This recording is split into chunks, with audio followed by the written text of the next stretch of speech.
Sa gilid ng riles, sa pagitan ng kalawangin na yero at tablang halos bumibigay sa hangin, doon nakatira si Lyra Dizon.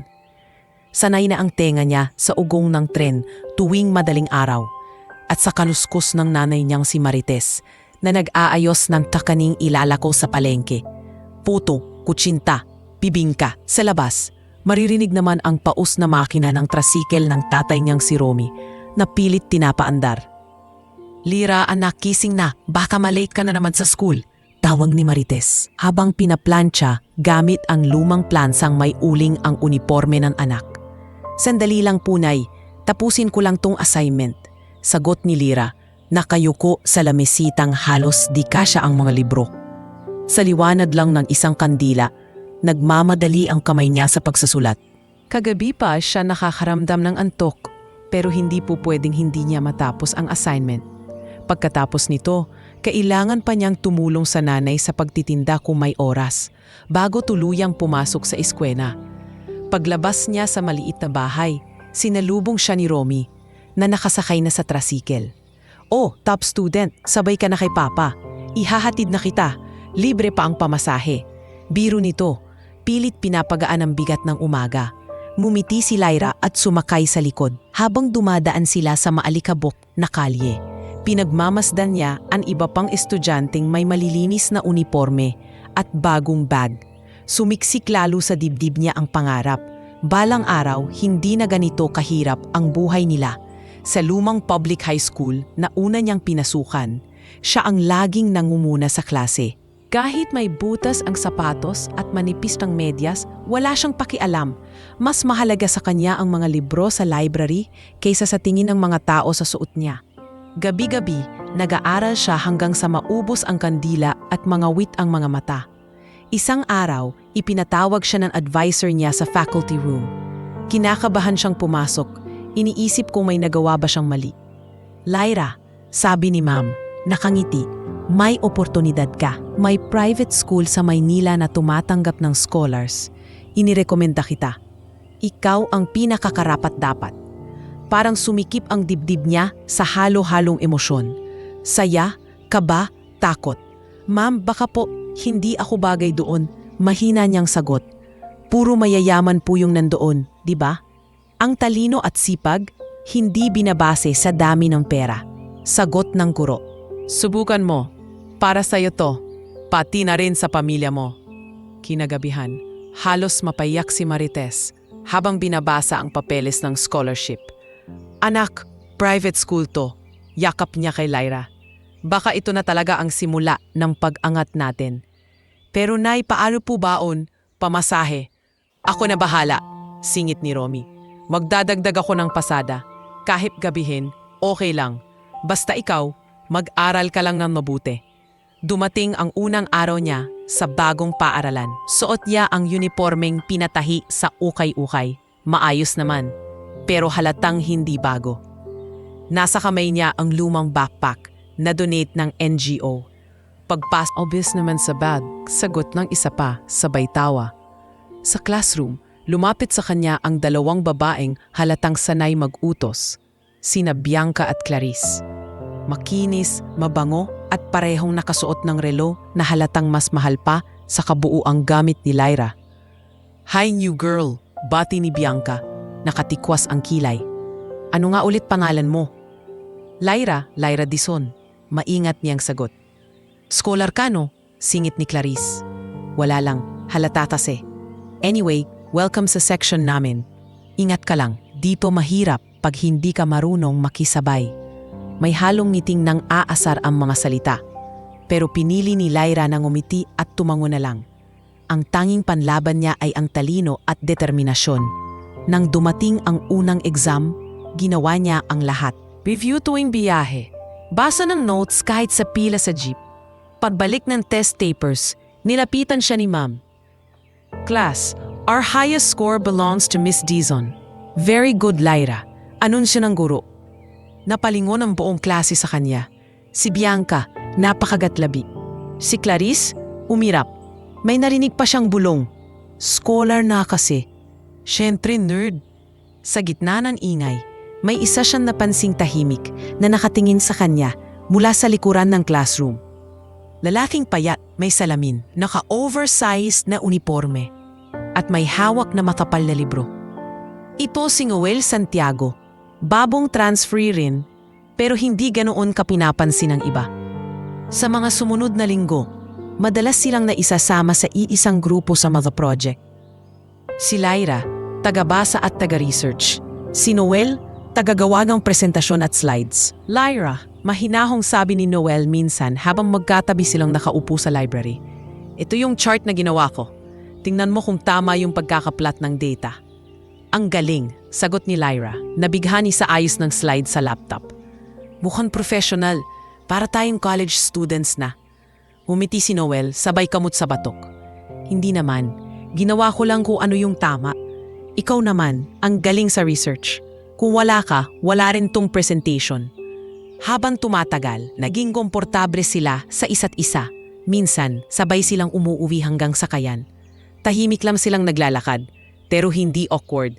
Minsan, si Noel ang unang magsasalita.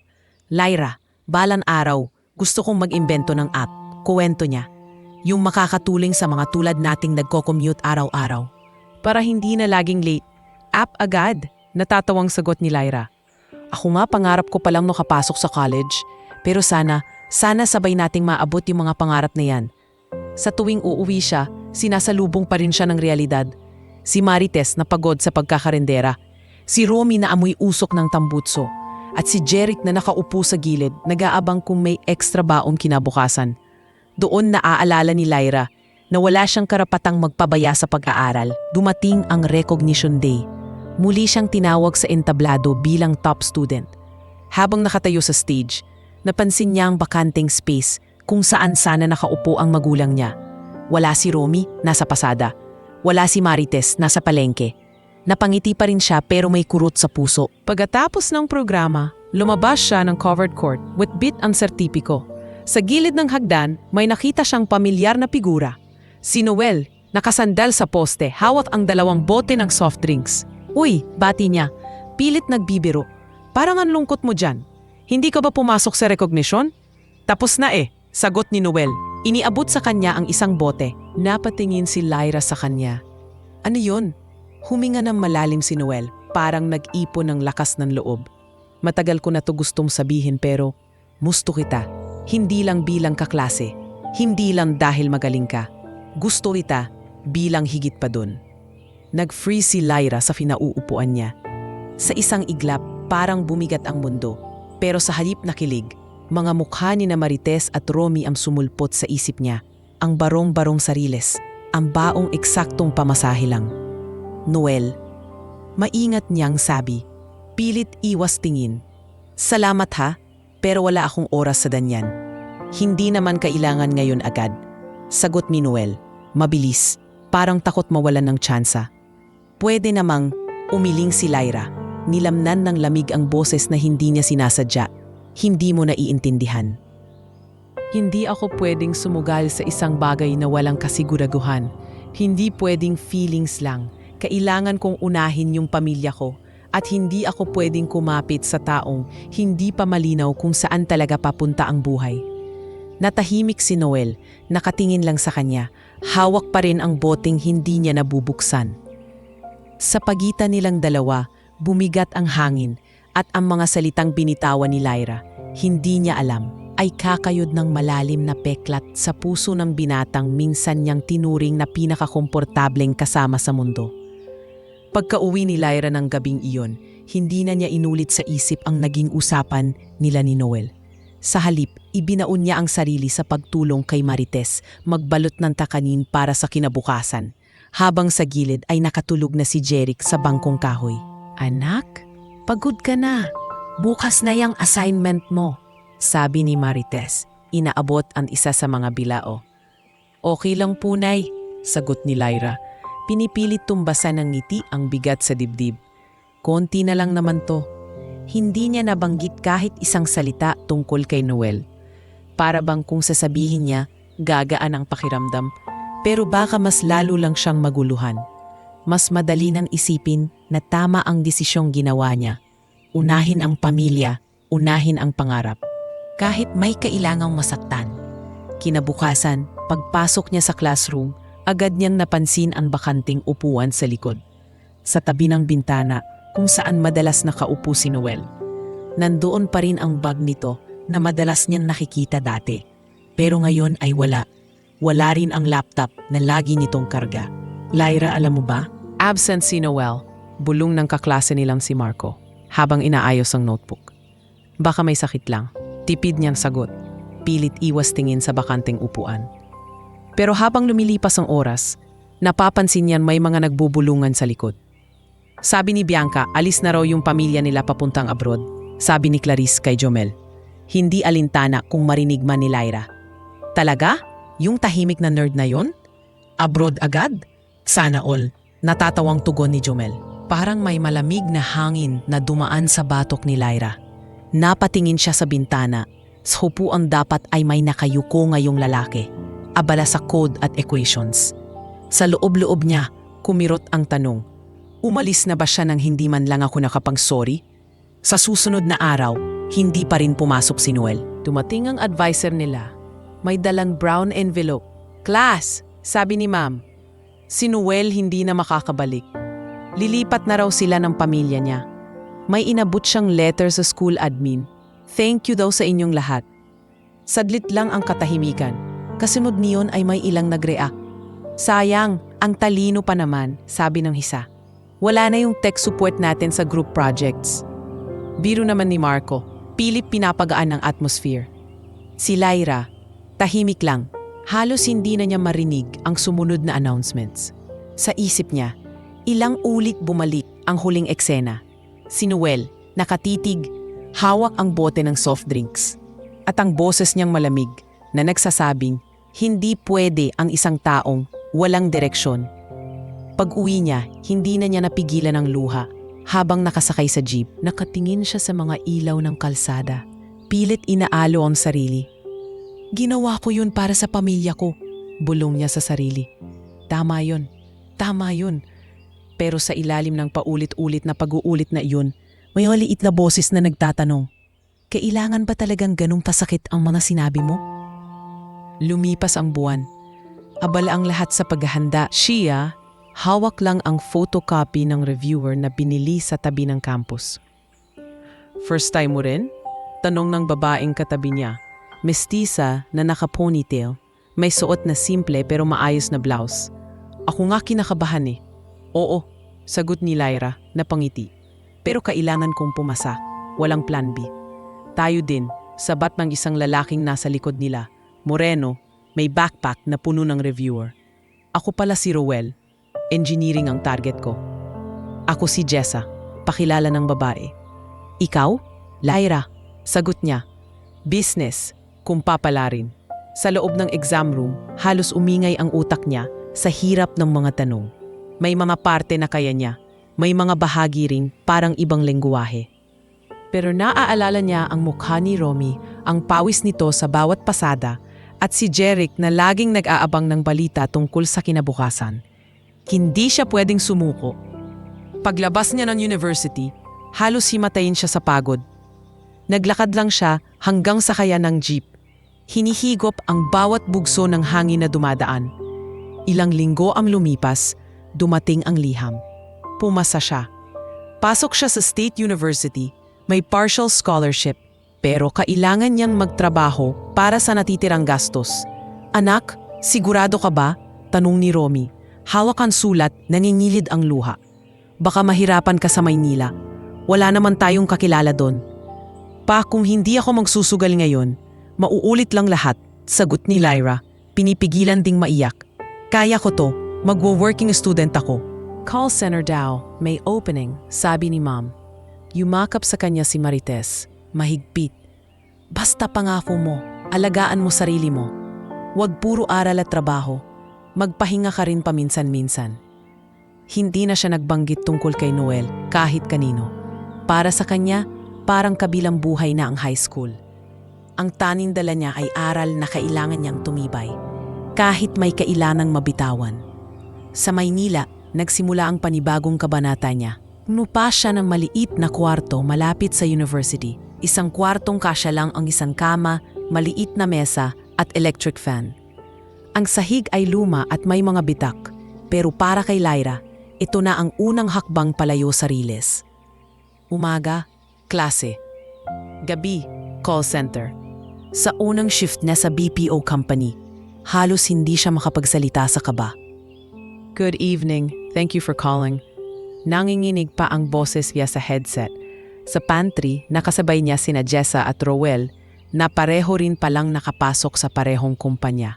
Uy, ikaw pala si Lyra? Masayang bati ni Jessa. Sabi ko na nga ba ikaw yun kanina sa training room? Tayo na to, team na talaga. Working student din kayo? Tanong ni Lyra. Oo, sagot ni Rowell. Mumumuya ng cup noodles. Ako, morning classes tapos ganitong shift. Sobrang hirap pero at least may kita. Sa paglipas ng mga semestre, naging pamilya na rin niya sina Jessa at Rowell. Sumulpot pa sa barkada si Kim, isa pang working student na palabiro at mahilig magdala ng chichirya sa library. Sila ang kasama ni Lyra sa mga gabing nagre-review habang nakasampa ang paa sa plastic stool at sa mga umagang sabay-sabay silang babagsak sa kama matapos ang shift. Lyra, minsan lang ha, sabi ni Kim habang nagkakape sa gilid ng kalsada. Pwede ka namang umiyak paminsan-minsan, hindi ka robot. Mumisi si Lyra pero may pagod sa mata. Pag pumasa ako at gumanda buhay namin, doon na ako iiyak. Full time. Isang gabi, habang nag-aalmusal na sabay na rin nilang dinner, naka-on ang maliit na TV sa boarding house. Nakatune ito sa isang news program. Breaking news, sabi ng anchor, isang batang Pilipino ang nag-uwi ng karangalan sa bansa matapos manalo sa international tech competition. Napalingon silang lahat. Sa screen, ipinakita ang larawan ng binatang nakasuot ng simpleng polo, may salamin at nakangiti sa gitna ng mga puting lalaki sa stage. Ang pangalan niya, Noel Santiago, 18 taong gulang. Sandaling nanigas si Lyra. Para siyang binuhusan ng malamig na tubig. Noel Santiago. Mabilis pumintig ang puso niya. Parang bumabalik siya sa hagdan ng high school, sa bote ng soft drinks, sa salitang gusto kita. Uy, ang lupit nun ah, sabi ni Rowell. Humanga, sana ganyan din tayo balang araw. Oo nga, sabat ni Jessa. Goal natin yan. Working student to world stage. Si Lyra, tahimik lang, tinitigan niya ang screen. May hawig, may ngiti na pamilyar. Pero bago pa man kumawala ang alinlangan at mga tanong, mabilis niyang inabot ang remote at hinaan ang volume. Ang dami nating gagawin bukas, sabi niya pilit na tawa. Kapag nagyayabang na tayo sa stage, saka na tayo manonood ng ganyan. At tulad ng dati, pinili niya ang huwag balikan ang pusong nasaktan niya noon. Sa gitna ng pagod at pangarap, mas madali pa ring magpanggap na wala ng halaga ang isang pangalang matagal na niyang inilibing sa nakaraan. Hindi na naulit na pinag-usapan nila sa boarding house ang pangalang Noel Santiago. Lumipas ang mga semestre na parang mabilis na pag-ikot ng orasan sa call center. Login, calls, lockout, klase, quizzes, projects, kaunting tulog. Tapos ulit sa umpisa. Si Lyra sanay na sa amoy ng malamig na kape at instant noodles. Grabe Lyra, reklamo ni Jessa, isang madaling araw habang sabay silang naglalakad pauwi mula sa shift. Pagod na yung utak ko. Pero pag naisip ko yung tuition ko next sem, bigla akong nagigising. Same, sabat ni Rowell, nakasabit sa backpack niya. Pag hindi tayo kumayod, wala tayong pang-enroll. So laban. Mumiti si Lyra kahit namumugto ang mata. Kaya natin to. Magiging kwento lang to balang araw. Tapos tatawanan na lang natin. At ganun na ang nangyari. Nakaraos sila sa sunod-sunod na sem. Bagsak minsan sa quiz pero bawi sa finals. May mga araw na gusto na niyang sumuko. Pero tuwing makikita niya sa messenger, ang mga selfie ni Marites at Jeric sa palengke. Nakangiti kahit pawis. May caption na, "Ingat lagi dyan, anak." Para siyang binubuhusan ng lakas. Sa ika-4 na taon niya, pinilit ni Lyra na tapusin ang thesis kahit kailangang magbawas ng oras sa trabaho. May isang turn na kinailangan niyang mag-part-time muna sa call center para makapag-focus sa research nila. Kinabukasan, siya naman ang nagbabalik sa shift. Pinapalitan ni Jessa kung kailan naman ito ang may exams. Parang relay ang buhay nila. Kapag gumraduate tayo, promise, magbabakasyon tayo. Pangako ni Kim isang gabi habang magkakasama silang nakaupo sa bubong ng boarding house. Nafatanaw sa mga ilaw ng syudad. Kahit Tagaytay lang, basta may malamig na hangin, walang calls, walang thesis, wala ring QA score. Libre mo, tupso ni Roel. Tingnan natin, sagot ni Lyra nakangiti. Baka by that time mayaman na ako, kayo na ang ililibre ko. Nang dumating ang araw ng graduation, hindi man perpekto ang transcript niya, buo naman ang puso ni Lyra. Magsasabit na sana siya ng toga nang mapansin niya si Marites sa gilid ng campus. Suot ang best dress nito, isang lumang floral na duster pero bagong plansa. At si Romy na naka-long sleeves na hiniram pa sa kapwa driver. "Anak!" sigaw ni Marites, kumakaway. "Ang ganda mo naman!" Napahagulgol si Lyra na niyakapin sila. Lahat ng puyat, lahat ng calls na kinain ng boses niya, lahat ng gabing nagiiyak siya ng tahimik. Parang napalitan ng bigat ng toga at init ng yakap ng magulang. "Mukha na akong tao, pa?" Biro ni Lyra pinupunasan ang luha. "Kahit pawisan ka, anak. Mukha kang milyonarya sa paningin namin." Sagot ni Romy, tinatapik ang balikat niya. Pagkatapos ng graduation, mabilis niyang napagtantong iba pala ang pakikipagsapalaran sa totoong mundo. Weeks after magtapos, tumigil na siya sa call center. Lumibot siya ng resume sa halos lahat ng opisina sa Mandaluyong at Ortigas, receptionist, encoder, admin assistant, kahit anong pwedeng pasukan ng fresh grad na walang koneksyon. Madalas ang sagot sa kanya, "We'll call you." Madalas ding walang tawag na dumarating. Isang hapon, pagod na siyang lumakad, kaya napaupo siya sa waiting area ng isang building na may nakapaskil na "Looking for Administrative Assistant, Logistics Company." Pumila siya, dala ang brown envelope na parang extension na ng kamay niya. Sa interview room, nakaharap niya ang HR officer na si Ms. Dory. Maiksi ang buhok at may suot na salamin. "Lyra Dizon, basa nito sa resume? State University, working student, admin experience, none. Pero call center agent ka for 2 years. "Opo ma'am," maingat na sagot ni Lyra. "Sanay po ako sa pressure, sa documentation ng calls at sa pag-handle ng customers. Mabilis din po ako mag-type. Willing po akong matuto sa kahit anong system na gagamitin ninyo." Tinitigan lang siya ni Miss Dory ng ilang sandali, tapos ngumiti. "Alam mo, gusto ko yung kwento mo. Hindi man ideal ang credentials mo kumpara sa iba, pero iba ang tatag. We'll give you a chance. Start ka next week ha, admin assistant, probasyonaryo." Halos mauntog si Lyra sa pagyuko sa sobrang pasasalamat. Paglabas niya ng building, halos sumigaw siya sa tuwa. Napilitan lang pigilan dahil nasa sidewalk siya. "Nay," tawag niya agad sa cellphone. "May trabaho na po ako. Sa Mandaluyong, sa logistics company." "Ay, salamat sa Diyos!"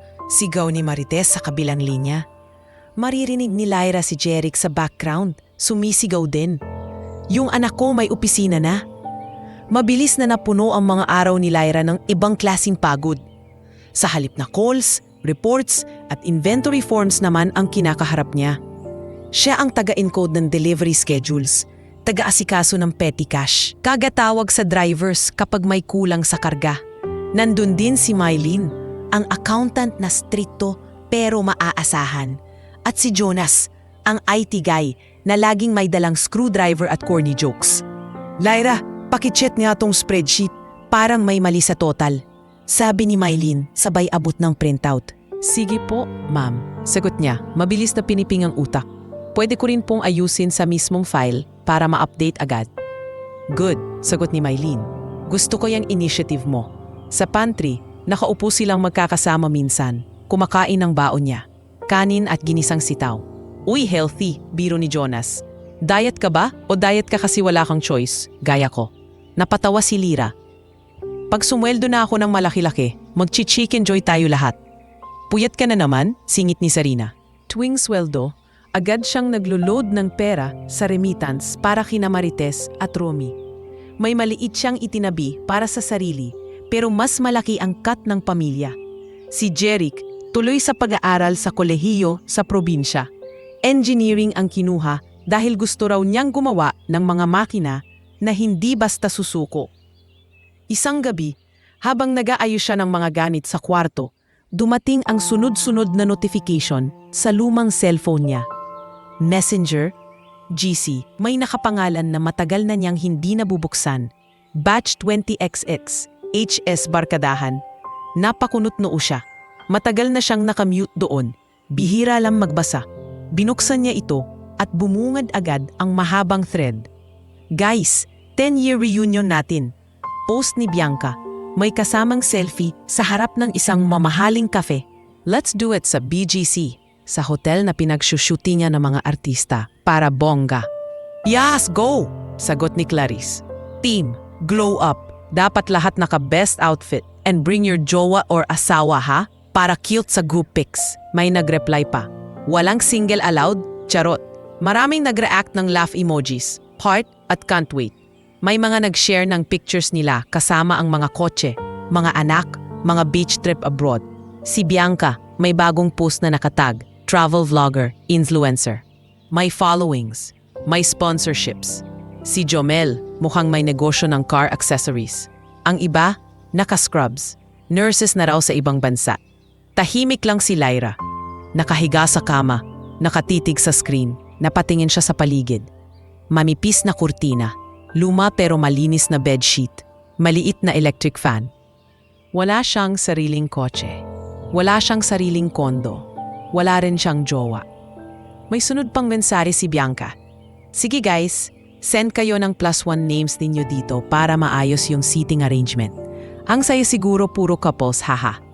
Napangiti si Lyra, pero may hapdi. Pwede namang mag-solo, bulong niya sa sarili. Pero kaya ko ba talagang humarap sa kanila ng ganito pa rin ako? Sumulpot sa isip niya ang high school classroom. Ang upuan sa likod.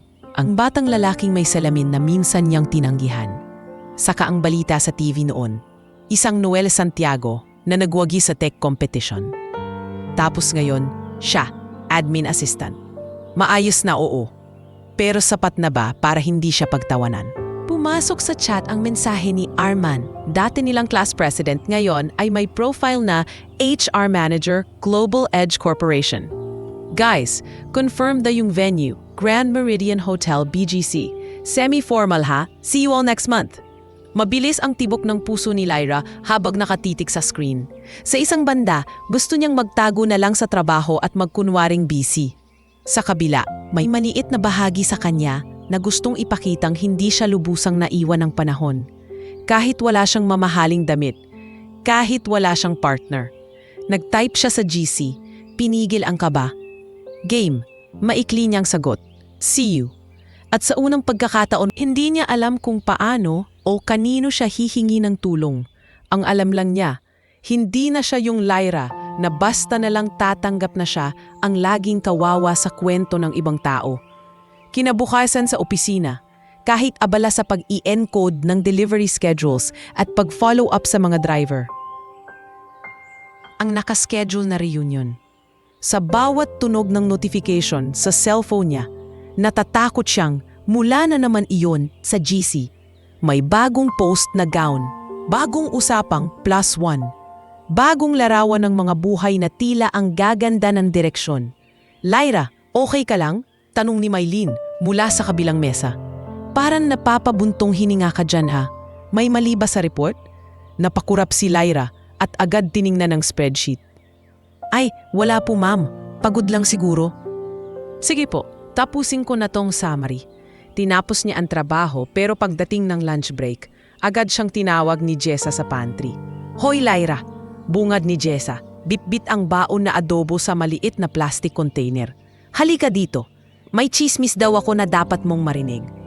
Umupo si Lyra sa tapat niya. Inilabas ang baon na ginisang ampalaya at itlog. Ano na namang pakuluyan? Nakita ko yung status mo kagabi, di ba? Sabi ni Jessa, sabay kagat sa kanin. Yung sa GC ninyo. Reunion. Napabuntong hininga si Lyra. Oo, 10-year high school reunion. BGC pa talaga. Semi-formal. At ayan pa, dapat may kasama pang jowa.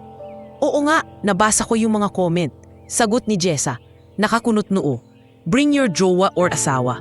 Ang toxic kaya. Paano kung single ka? Yun na nga sagot ni Lyra, napayuko. Ayokong pumunta na mag-isa, tapos sila nakakapol, naka-best dress, may kotse. Ako, admin assistant lang, nakatira pa sa inuupahang kwarto.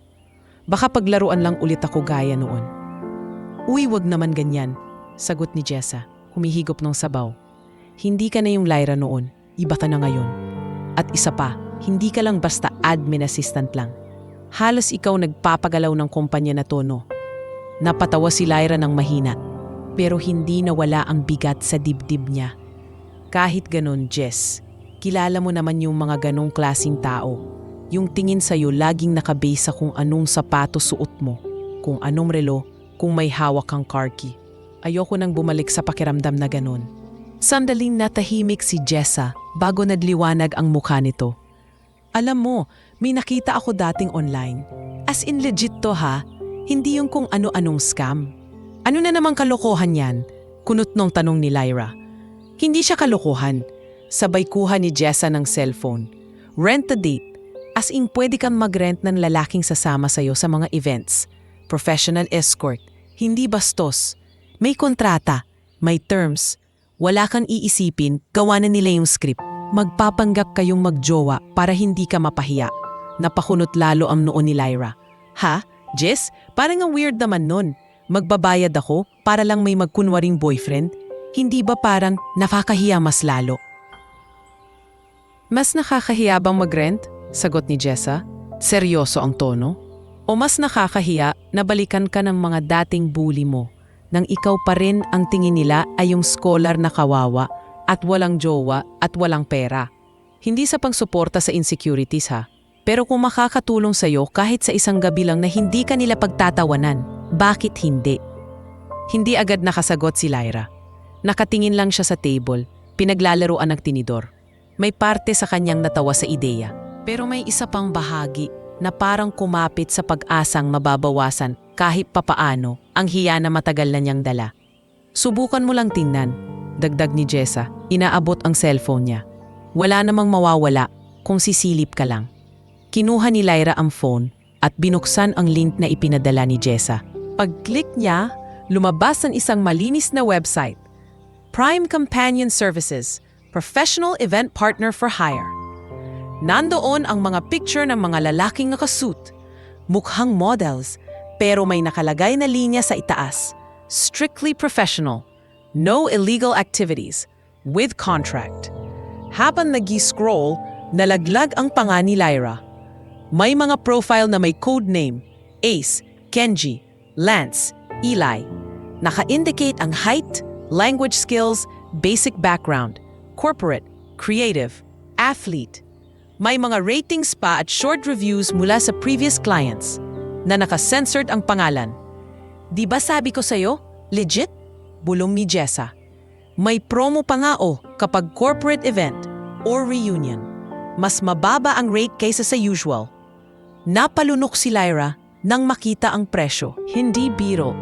Lalo na para sa isang gaya niyang nagpapadala ng malaking porsyento ng sahod sa probinsya. Nag-compute siya agad sa isip. Ilang overtime, ilang online typing jobs, ilang gabing walang pahinga. Grabe, Jess, ang mahal, bulin niya. Pwede na tong panbayad ng 2 buwan na kuryente sa probinsya. Pwede rin siyang pambayad sa isang gabing wala kang pangungutya na maririnig. Sagot ni Jessa, mahinahon. Lalo na kung hanggang ngayon, dala mo pa yung trauma sa ginawa nila sa'yo noon. Tahimik si Lyra. Bumalik sa alaala niya ang pagtawa nila, Bianca at Clarice, ng unang araw niya sa private school. Ang bulong nila sa gilid. Ang pag-irap kapag pinupuri siya ng teachers. Hindi niya man inaamin, pero may bahagi sa kanya na gusto rin namang maramdaman kung paano maging siya naman ang tinitingnan ng may paghanga.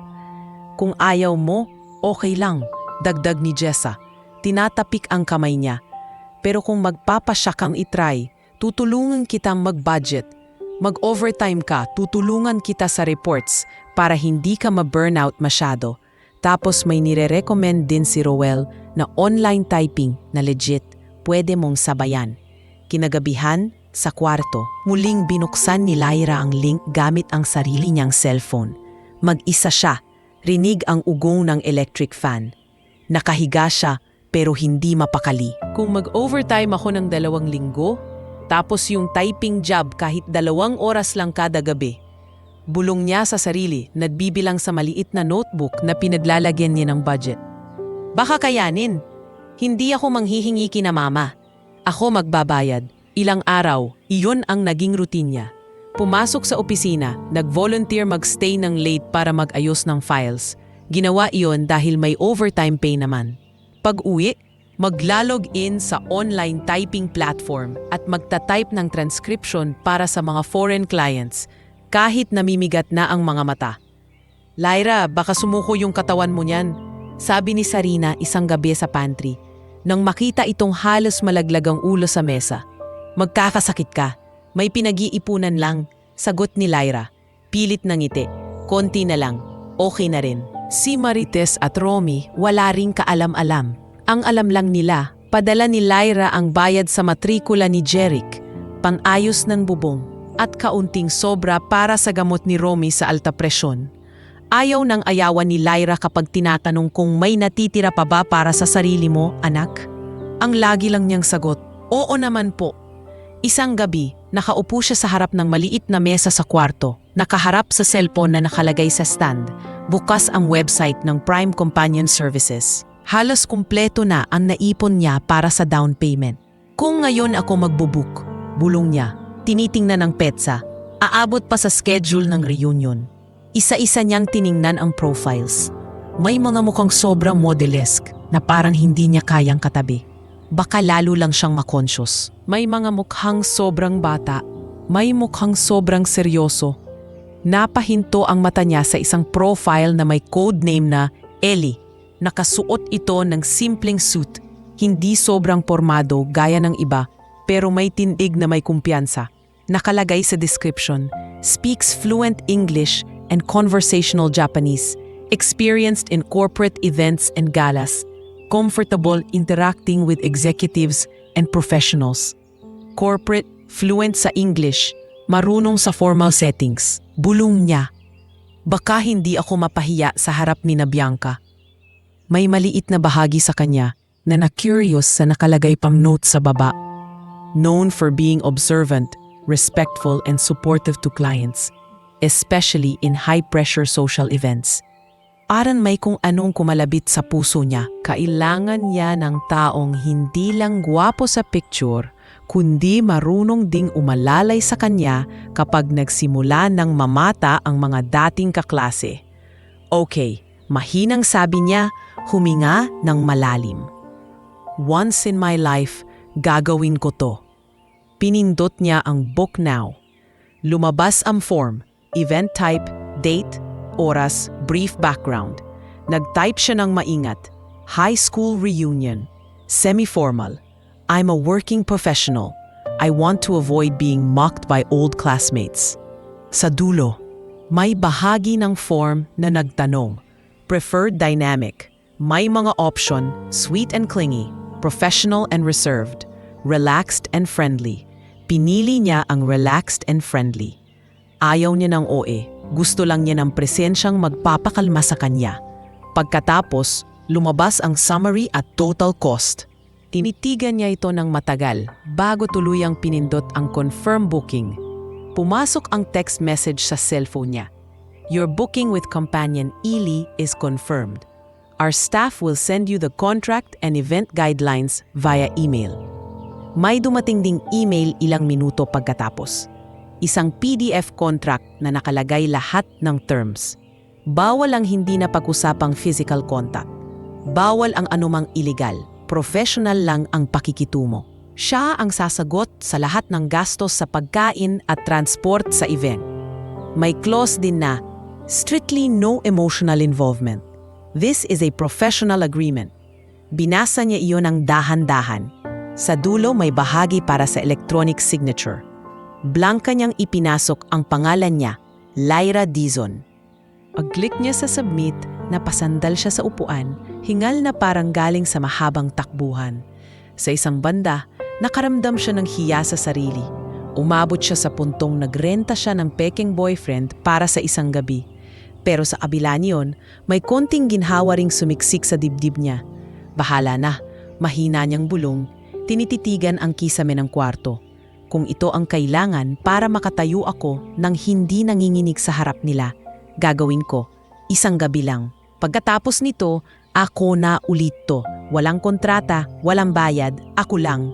Mabilis lumipas ang mga araw matapos i-confirm ni Lyra ang booking kay Ellie.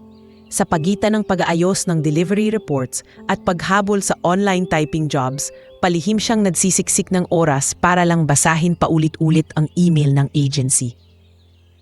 Paulit-ulit din ang pagtanong niya sa sarili, normal ba to? Ginagawa ba talaga to ng mga tao? Isang gabi, habang naglalakad sila pa uwi mula sa opisina, hindi na nakatiis si Jessa. Malapit na yung big night mo, Miss Reunion. Tukso nito. Sinasayaw pa ang hawak na payong.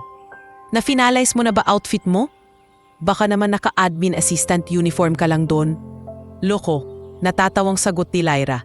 Yun na problema ko, wala akong mainong damit. Yung mga dress ko, pang simbahan lang. Wala kang problema dyan. Singit ni King na sumabay sa kanila. May mga damit ako na halos di ko pa nagagamit. Tingin ko, may babagay sa'yo doon.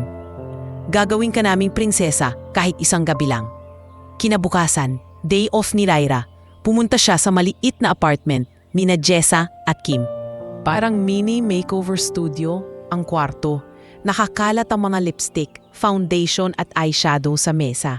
Sa kama naman, nakahilera ang mga damit. Tayo na ang glam team mo, deklarasyon ni Kim. Hawak ang hairbrush. Libre na to, birthday gift na rin para sa sarili mo kahit wala pa. Nagpalit-palit si Lyra ng ilang dress. May sobrang maiksi, may sobrang hapit. Sa huli, napagkasunduan nilang isuot niya ang simpleng dark blue na folktail dress na may manipis na tali sa balikat at bahagyang flare sa laylayan. Hindi ito mahal, pero malinis ang hiwa at lalo nitong binagay ang payat pero maamong postura ni Lyra. Ang ganda mo dito, Bes, sabi ni Jessa, nakatingin sa kanya sa salamin. Mukha kang executive, hindi admin assistant. Parang hindi ako to. Mahina at may halong kaba na sagot ni Lyra. Parang ibang tao. Hindi, sagot ni Kim. Inaayos ang buhok niya gamit ang curler. Ikaw yan. Yan lang yung bersyon mo. Na matagal nang gustong lumabas pero pinipigilan ng puyat, pagod at opisina. Naglagay si Jessa ng kaunting foundation, blush at soft na lipstick. Sanay na siyang mag-makeup dahil sa mga event sa opisina. Kaya maingat ang bawat haplos. Nang matapos, sabay-sabay silang tumingin sa salamin. Grabe, Lyra, napabulala si Jessa. Pag hindi pa sila matahimik sa'yo mamaya, ewan ko na lang. Kinabahan lalo si Lyra, pero ngumiti rin. Sana lang hindi ako matumba sa takong na to. Biro niya, tinitingnan ang hiniram na nude heels mula kay Kim. Pag nadapa ako sa harap nila, balik na naman sa pagiging meme ng batch namin. Huwag kang mag-alala, sabi ni Kim. Umakbay sa kanya. May kasama kang bayarang pogi, di ba? Siya nahahawak sa'yo pag nadudulas ka. Napangiwi si Lyra, pero halata ang hiya sa mata. Huwag mo nga ipaalalang bayad siya. Naiilang pa rin ako. Isipin mo na lang, sabi ni Jessa. Partner mo siya sa isang roleplay. Ikaw ang bida, siya ang leading man. Trabaho lang, pero may benefit sa confidence mo. Pagdating ng hapon, habang papuntang Grand Meridian Hotel sa BGC, ramdam ni Lyra ang panginginig ng tuhod niya sa bawat pag-andar ng taxi. Sa labas, puro ilaw ng gusali, mga kotseng magagara, mga taong nakapolo at heels na sanay na sa ganitong lugar. Pagbaba niya sa harap ng hotel, saglit siyang natigilan. Ang lobby ay napakaluwang, may chandelier na parang bumababa mula langit at marmol ang sahig na sobrang kinis. Ang sosyal naman, bulong niya sa sarili. Mahigpit ang hawak sa clutch bag. Parang malitong desisyon ko. Tumingin siya sa oras sa cellphone. Maaga pa siya ng ilang minuto sa napag-usapang meet-up nila ni Ellie. Ayon sa email ng agency, hihintayin siya nito sa lobby. Nasa dark blue suit. May hawak na maliit na folder bilang identification. Umupo siya sa isa sa mga velvet sofa at lihim na pinagbasdan ang paligid. May mga madjowang papasok sa ballroom, may mga nakabarong, may mga nakagown na tila galing sa magazine. Nang sumunod na notification mula sa GC ang pumasok sa phone niya, halos hindi na niya binuksan. Ayaw na niyang makita ang on the way na kami, guys. Kasama ang mga selfie sa kotse. Miss Lira? Napakurap siya at napatingala. Sa harap niya, may nakatayong lalaki. Matangkad, naka-dark blue suit na sinasalo ng puting dress shirt sa ilalim. Walang necktie pero maayos ang bukas ng kuwelyo. Malinis ang hiwa ng buhok, maamong mukha pero matalim ang mata at may ngiting hindi yabang kundi kumpiyansang may kasamang paggalang. Sayad agad sa isip ni Lira. Ang gwapo naman ito. Ah, opo, sagot niya. Bahagyang tumayo, halos mahulog ang clutch bag sa kaba. Good evening, maayos na bati ng lalaki. Bahagyang yumuko. I'm Ellie, companion assigned to your event tonight. Inabot nito ang maliit na folder na may logo ng agency at confirmation details. Ang kakuha ni Lyra, mabilis niyang tiningnan at napagtanto na totoo nga, ito ang lalaking nasa profile na pinili niya. Yes, nautal niyang sagot. Ako si Lyra. Pasensya na, medyo kinakabahan ako. Bahagyang napangiti si Ellie, tila sanay na sa ganitong admisyon. Normal lang po yan. Hindi rin madali ang mga ganitong event. Pero huwag tang mag-alala, sanay na ako sa mga high school reunion.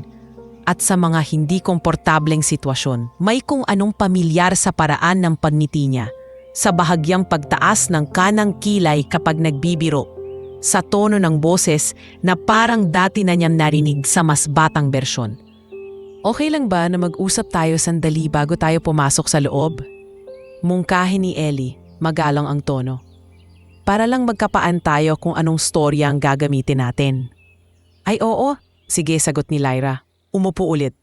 Umupo si Ellie sa tabi, pero may tama lang na distansya, hindi masyadong malapit para hindi siya ma-intimidate. Base sa summary na pinadala ninyo, simulang sabi ni Ellie, marahang nagbubukas ng folder. Working professional ka, admin sa logistics company. Gusto mong maiwasan yung dating pangungutya ng ilang kaklase. Tama ba? Napayuko si Lyra, nahihiyang tumango. Oo, hindi ko naman gusto magyabang. Pero ayoko na rin kasing maulit yung dati. Ako lang yung scholar, ako lang yung laging kahiya-hiya. Umangat ng kaunti ang tingin ni Ellie. May bahagyang seryosong lamlam sa mata. Ikaw lang ang scholar noon pero ikaw na rin yung may pinakamatinding pinaghirapan. Hindi kahihiyan yun. Parang may kumalabit muli sa dibdib ni Lyra. Bakit parang? May tagkakakilala yung tingin nito sa akin. Isinantabi na naman niya agad. So, patuloy ni Ellie, gusto mo bang sabihin nating nagkakilala tayo sa trabaho? Pareho tayong naimbita daw sa isang corporate event, nagkita, tapos doon nagsimula ang lahat. Napaisip si Lyra. Pwede, simple lang, wala nang masyadong tanong. Pwede ring nating sabihing nakakolaborate ang kumpanya natin sa field mo. Dagdag ni Ellie. Logistics, di ba? Malaking industriya yon. Maraming pwedeng ma-involve. Sandaling napako ang paningin ni Lyra sa kanya. Paano mo alam na malaking industriya ang logistics? Magaan lang ang ngiti ni Ellie. Mahilig lang ako sa negosyo, sagot niya. Tsaka, madalas ko rin naririnig sa mga events. Logistics, tech, finance. Usual kombinasyon. Tumamo si Lyra, pilit pinapakalmang sarili. Hindi na siya nag-usisa pa. Matapos nilang magkasundo sa simpleng kwento. Nakakilala sa isang corporate seminar. Nagka-coffee. Nagpatuloy ang pagkikita. Tumayo na si Ellie at iniabot ang kamay. Handa ka na? Tanong niya. Banayad ang boses. Napatingin si Lyra sa salaming nasa gilid ng lobby. Kita niya ang sarili. Ang buhok na inayos ni Kim, make-up ni Jessa, at ang dress na di niya akalaing kakayanin niyang isuot. Sa tabi niya, si Ellie na mukhang galing sa ibang mundo. Kumpiyansa, maayos, at handang humarap sa kahit sinong tao sa loob ng ballroom. Hindi ko alam, amin niya, bahagyang natawa sa sarili. Pero kailangan, okay lang kahit hindi ka sigurado, sagot ni Ellie. Ang importante, hindi ka nag-iisa ngayon. Dahan-dahan niyang inabot ang kamay ni Ellie. Mainit ang palad nito, matatag ang pagkakahawak pero hindi na nga angkin. Habang naglalakad sila papunta sa elevator, ramdam ni Lyra ang kakaibang katahimikan sa paligid. Parang sa bawat hakbang, binibitawan niya ang takot ng high school at pinapalitan iyon ng kaba ng isang bagong bersyon ng sarili. Sa loob ng elevator, sila lang dalawa, tahimik sandali, tanging tunog lang ng pag-akyat. Para hindi tuluyang lamunin ng kaba, nagsalita si Lyra. Sa totoo lang, hindi pa ako nakakapunta sa ganitong klaseng hotel. Amin niya. Nakatingin sa nagliliwanag na panel. Puro boardroom at maliit na function room lang sa opisina. Parang lang for everything, sagot ni Ellie, nakatingin sa numerong tumataas sa panel. Pero tingin ko, kaya mo to. Hindi lahat ng tao sa loob mas magaling sa'yo. Paano mo naman nasabi? Tanong ni Lyra, may halong biro. May kakaibang lakas ang mga taong marunong magtrabaho ng tahimik, sagot niya. At kita ko sa yon. Pagtintig ng elevator at pagbukas ng pinto sa floor kung saan naroon ang ballroom. Mas humigpit ng bahagya ang hawak ni Lyra sa kamay ni Ellie. Sa dulo ng hallway, tanaw nila ang malaking double doors na bukas ng bahagya. Mula roon ay lumalabas ang ilaw at ingay ng musika at tawanan. Tumigil si Ellie bago sila tuluyang pumasok. Humarap sa kanya. Last check, sabi niya, gusto mo bang sweet tayo? O relaxed lang? Relaxed lang, sagot ni Lyra. Huminga ng malalim. Ayokong mukhang OA. Baka lalo lang nilang pag-usapan. Numiti si Ellie. Pero malinaw sa kanila na hindi ka dapat tinitingnan mababa. Sige. Bahagya siyang yumuko, tinitigan ang mga mata ni Lyra. At sa sandaling iyon, kahit hindi niya maipaliwanag, parang may lumang alaala na kumislot sa pinakailalim ng isip niya. Isang boses na dati nang nagsabing, sabay nating abutin yung pangarap. Pero bago pa niya mahagilap kung saan galing iyon, tumango na si Ellie at marahang inakbayan siya. May distansyang magalang. Tara na Lyra, mahinahon niyang sabi. Simulan na natin ang bagong bersyon ng kwento mo. Bago pa tumama ang takong ni Lyra sa marble floor ng ballroom, pakiramdam niya parang may nakapasan na batong hindi niya makita. Humigpit ang kapit niya sa clutch habang si Ellie naman ay kalmado lang, marahang nakaakbay sa kanya na may tamang distansya, sakto lang para magmukhang magkasintahan pero hindi nakakabigla. Pagbukas nila ng pinto, agad silang sinalubong ng malamig na hangin galing sa aircon at ng malakas na tawa at kwentuhan sa loob. May bandang tumutugtog ng mga acoustic na kanta sa isang sulok. May buffet table sa gilid na puno ng pagkain at sa gitna nagkalat ang mga dating kaklase. Halos hindi na niya makilala ang iba sa sobrang pagbabago. Welcome, Batch 20XX. Wow! Sigaw ng MC sa mikropono, sabay tugtog ng throwback na pop song. Naramdaman ni Lyra na parang pinagtiitinginan sila. Hindi niya alam kung dahil sa dress niya, sa bagong ayos niyang buhok, o dahil sa lalaking kasama niya. Oy, si Lyra yon, di ba? Grabe, ang laki ng pinagbago. Ang gwapo nung kasama niya, uy, saan ang galing yon? Naririnig niya ang mga pabulong. May halong pagtataka at inggit. Nanginginig na sana ang tuhod niya kung hindi lang mahigpit ang pagkakahawak ni Ellie sa kamay niya. Relax, mahina nitong bulong. Sapat para siya lang ang makarinig. Hinga ka lang, hindi ka nila kinakain. Napabuntong hininga siya ng malalim, sa kapilit ng ngumiti. Mula sa kabilang dulo ng hall, may sumigaw, mataas at pamilyar ang boses. Lyra? Napalingon siya. Si Bianca iyon, nakasuot ng fitted red dress, perpektong naka-makeup at may bit-bit na maliit na designer bag. Kasunod niya si Clarice na naka-sparkling na silver gown. Papalapit sila, naka-heel cloth na parang nagmamartsa sa runway. Girl, sabi ni Bianca. Malapad ang ngiti pero matalim ang mata. Agad niyakap si Lyra ng pakunwari. Ang tagal nating di nagkita ah. Kamusta ka na? Okay naman, sagot ni Lyra, maingat na ngumiti. Ikaw, busy sa travels. Ay naku, sobra, sabat ni Clarice. Halos wala na nga ako sa Pinas eh. Konti na lang, doon na ako titira. Pero syempre, hindi ko palalampasin tong reunion. Iba pa rin yung batch natin. Sa kanila sabay-sabay tiningnan si Ellie. Mula ulo hanggang paa. Halatang sinusukat.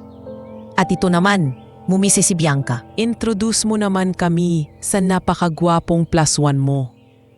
Sandali pang kumabog ang dibdib ni Lyra. Napatingin siya kay Ellie, na kalmadong nakatingin sa kanila. Nakangiting magalang. Si Ellie, pakilala niya.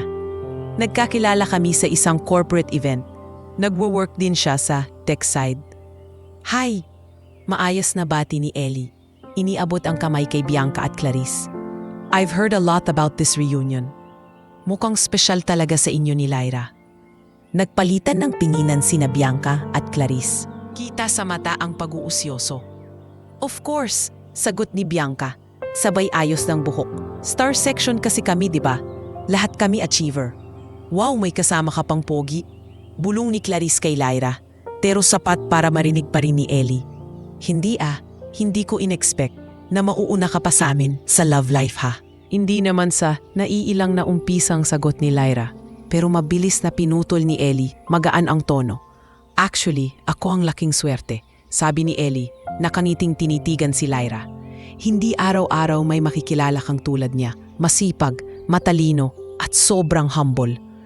Kahit alam niyang scripted ang lahat, hindi napigilan ni Lyra ang mapatungo na mula ang pisngi. Si Bianca naman, napakislot ang labi, halatang may kurot ng inggit na pilit tinatakpan ng ngiti. O siya, magpapaikot lang kami. Sabi ni Bianca. Mamaya picture taking tayo lahat. Dapat nasa gitna ka, Lyra, para makita ng lahat yung glow up mo. Umalis ang dalawa, pero ramdam ni Lyra na ilang beses pa siyang sinusulyapan ng mga ito habang nakikipagkamustahan sa iba. May lumapit pang iba nilang kaklase. Si Arman, ang dating class president, na ngayon ay nakabarong at may ID card na nakalawit. Lyra, long time no see. Bati ni Arman, sabay kindat. Ikaw ha, tahimik ka lang sa GC, pero pang actual event, may pasabog. Hindi ka nagpaalam na may ganito ka palang +1. Napangiti si Lyra. Nagkataon lang.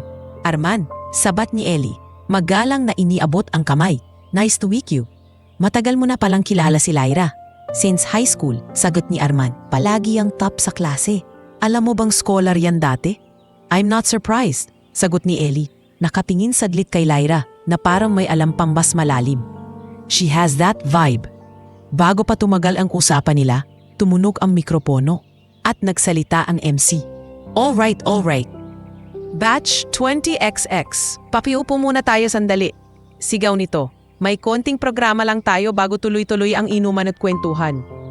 Hinila ni Ellie ng marahan ng upuan para kay Lyra sa isang mesa malapit sa harap. Kasalo nila sina Arman at ilang dating kaklase. Nakaupo si Lyra sa tabi ni Ellie, pero pakiramdam niya nasa gitna siya ng stage. Lahat ng kilos niya, ramdam niyang may mata. Relax, bulong ni Ellie habang inaayos ang upuan. Ako na ang bahala. Kung may magtanong ng sobra, sasalo ako. Tumango si Lyra kahit nanunuyo ang lalamunan. Tiningnan niya ang stage kung saan nakatayo ang MC na may hawak na cue cards. Bago ang lahat, panimula ng MC. Gusto muna nating magpasalamat sa special sponsor na tumulong para maging posible ang bonggang reunion na ito. At siyempre, sa isang special na panauhin na pumayag na magpunta ngayong gabi kahit punuan ang schedule niya. Nagkatinginan ang mga tao sa mesa nila. May nagbulong na, sino yon? May iba namang nagtatanong kung artista ba o politiko. Mga kabatch, dugtong ng MC, nakangiting parang may alam na juiciest chismis. Hindi ko nahahabaan pa.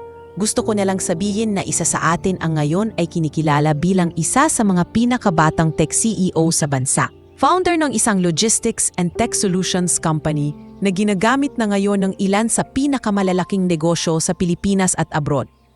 Parang unti-unting lumakas ang tibok ng puso ni Lyra. Logistics and tech? Napatingin siya kay Ellie, pero nakatingin lang ito sa stage. Kalmado pa rin ang mukha, parang alam na ang mangyayari.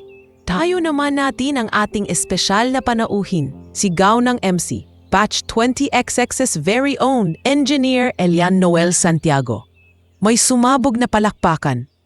Tumindig si Ellie mula sa tabi ni Lyra, mahinahong inayos ang coat, at naglakad papunta sa stage. Sandaling natulala si Lyra. Elian, Noel, Santiago. Nakaangat ang mukha niya habang tinitingnan ang malaking LED screen sa likod, kung saan lumitaw ang pangalan at logo ng kumpanya. Santiago Logistics Tech Solutions.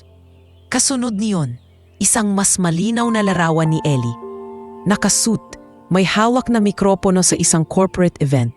At sa baba, nakalagay, Young CEO, Innovator, former international tech competition champion. Parang nabingi si Lyra sa ingay ng palakpakan. Bumaliktad ang sikmura niya. Sa isang iglap, nagbalik ang larawan ng TV noon sa boarding house. Batang lalaki na nakasuot ng simpleng polo, may salamin, nakatayo sa entablado sa ibang bansa. Habang sinasabi ng anchor, ang pangalan niya, Noel Santiago. Siya yon. Bulong niya sa sarili. Halos walang boses. Si Noel. Sa stage, hawak ni Ellie o Elian ang mikropono. Natahimik ng bahagya ang lahat ng magsalita siya. Good evening, panimula niya. Kita ang pamilyar na ngiti na dating nakatago sa likod ng salamin at oversized uniform. Hindi ko in-expect na rito pa ako babalik bilang guest. Dati taga-upo lang ako sa likod. Tahimik, takot matawag sa recitation. Nagtawanan ang ilan. May sumigaw pa ng "Uy, relate!" mula sa likuran. Pero seryoso, pagpapatuloy ni Ellie, masaya ako na nandito tayong lahat na yon. Iba-iba na ang pinuntahan natin sa buhay. May naging nurse, vlogger, negosyante, engineer, magulang, OFW, at may ilan din sa atin na dati pa lang alam na nating malayo ang bararating. Nakatingin si Lyra sa kanya, parang unti-unting kinukurot ng bawat salita. Dati tayo yung sabay naglalakad pa uwi. Bulong ng isip niya, dati sabay tayong nangangarap. Kung may natutunan ako sa nakalipas na 10 taon, dugtong ni Ellie. Ito yun. Minsan, akala ng iba wala kang direksyon sa buhay.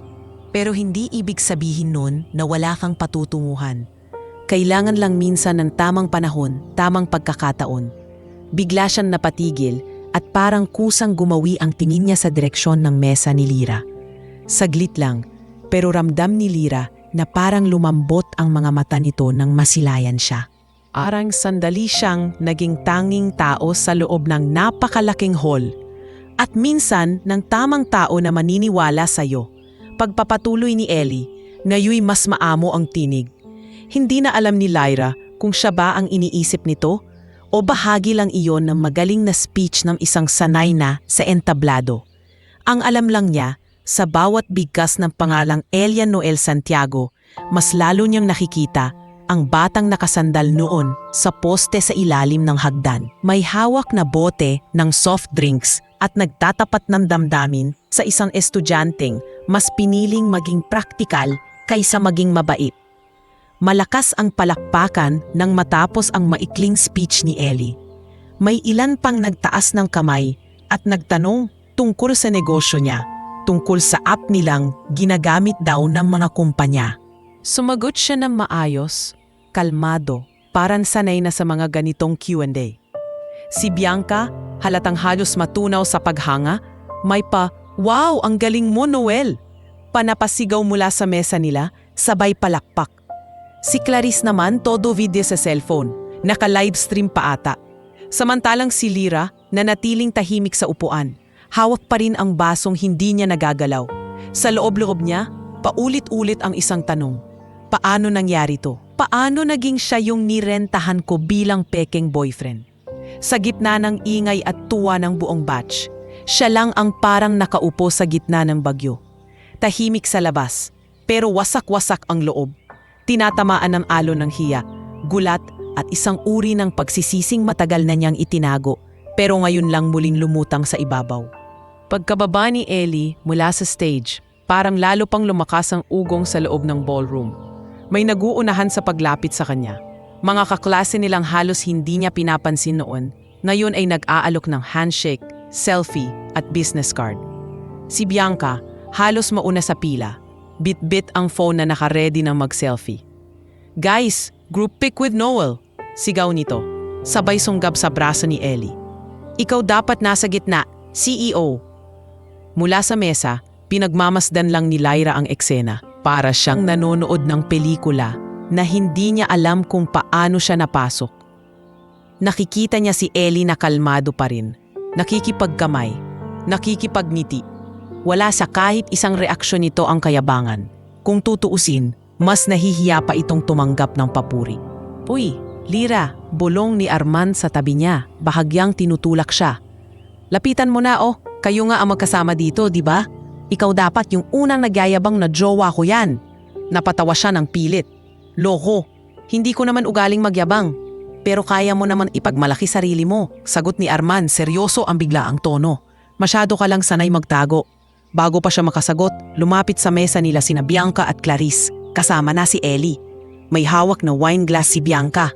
Halatang high sa excitement. Lira, grabe ka ha, bungad ni Bianca. Halos mapataas ang boses. Ikaw na pala ang may koneksyon sa CEO natin. Hindi mo man lang sinabi sa GC. Napakunot ang noo ni Lira. Ha? Ay wag ka nang magpaka-inosente dyan. Sabat ni Clarice, nakangiting nakakaloko. Ayo diba? Siyempre hindi naman siya pupunta dito kung wala siya masyadong time. Tapos bigla siyang lalabas na escort mo ngayong gabi. Grabe ang tahimik pero ang lalim pala ng pinanghugutan. Sandaling natigilan si Lyra. Ramdam niyang init sa batok niya. Pero bago pa siya lamunin ng hiya at kaba, sumingit si Ellie, mahinahong nakatingin sa dalawa. Actually, kalmado niyang sabi, matagal ko nang gustong pumunta sa reunion na to. Naging sakto lang na nauna akong makontak. Sa ibang paraan, nagkatinginan sina Bianca at Clarice, halatang nagtataka. Pero hindi na nila piniga pa. Imbes, mas lalo silang nagpakita ng sobrang bait kay Lyra. Anyway, sabat ni Bianca, mabilis na nag-shift ng tono. Picture tayo guys. Arman, pwede bang pakisama si Lyra sa front row mamaya? Dapat nasa harap yan. Success story din yan, no? Napangiti si Arman. Mas uunahan ko pa kayo, sagot niya. Actually, may sasabihin na sana ako kay Lyra mamaya. Work-related, pero mamaya na yon. Habang abala ang iba sa group shots at kwentuhan, naramdaman ni Lyra ang kakaibang bigat sa dibdib. Ang dami niyang gustong itanong kay Ellie. Kailan niya nalaman? Bakit niya tinanggap? Alam ba niyang siya si Lyra nung nakita niya ang pangalan sa booking? Pero sa dami ng tao sa paligid, hindi niya mahanap ang tamang tempo. Excuse me sandali, comfort room lang ako. Paalam niya sa mesa. Kahit ang totoo, kailangan lang niyang makalanghap ng hangin. Tumawid siya sa gitna ng ballroom. Iwas ang tingin sa mga kaklasing humaharang at nagyayayang mag-selfie. Pagkalabas niya sa maluwang na koridor, dumiretso siya sa may balcony sa dulo, kung saan may malaking glass door na dinadaanan ng malamig na hangin galing sa labas. Binuksan niya iyon at lumabas. Sa labas, tahimik. Kita mula hoon ang mga ilaw ng BGC, mga sasakyang naglalakbay sa ilalim, at mga building na parang higanteng poste ng liwanag. Kumapit siya sa railings at malalim na huminga, pinipigilang maiyak. Ang tanga ko, bulong niya sa sarili. Si Noel pala yun. Siya yung sinabihan kong walang direksyon. Si Noel pala. Sino? Napalingon siya. Nakatayo sa bukana ng balcony si Ellie.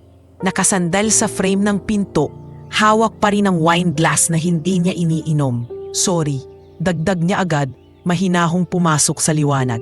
Narinig ko lang yung huling sinabi mo. Hindi ko gustong makialam sa drama mo dapat. Pero mukhang ako ang sakop nito. Hindi na nakapagsalita si Lyra sa ilang segundo. Tinitigan niya ang mukha ni Ellie na yon, malinaw na.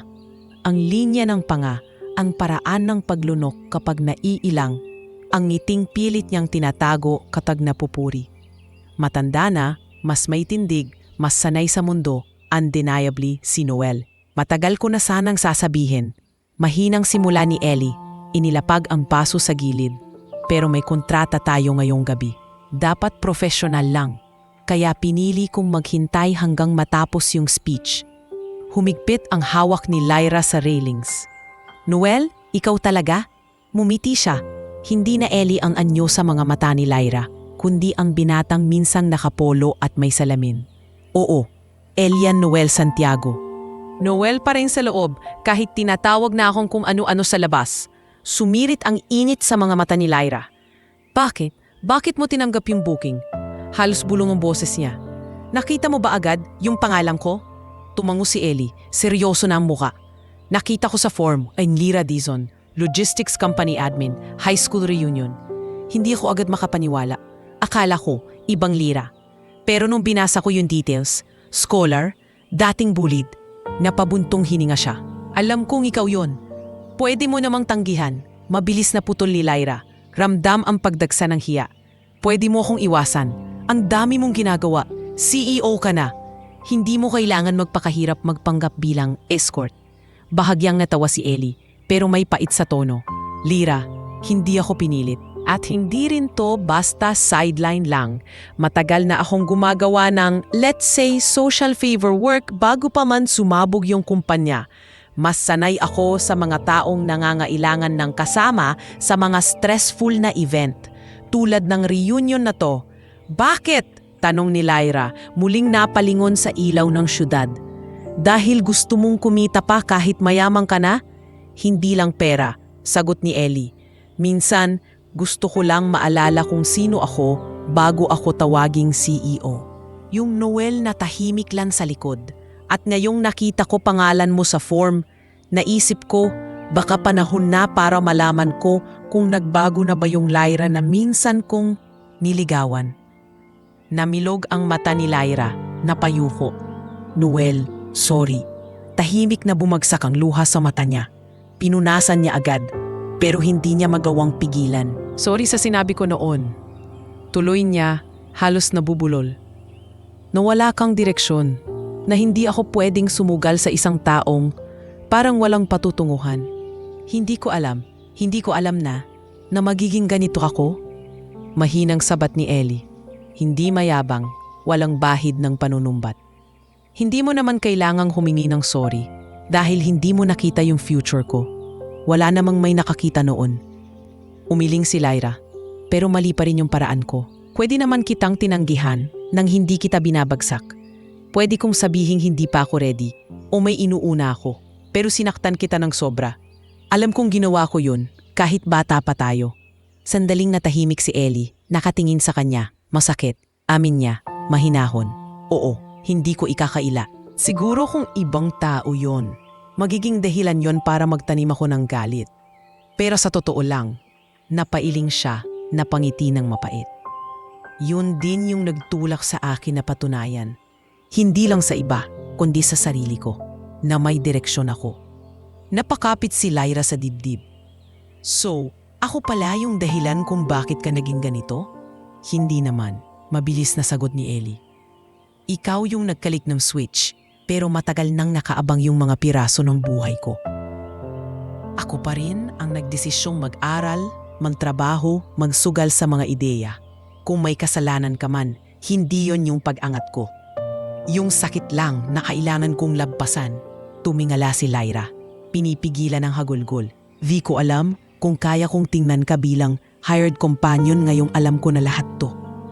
Hindi mo kailangan tingnan ako bilang hired anything ngayong gabi, sagot ni Ellie. Pero gusto kong maging malinaw tayo.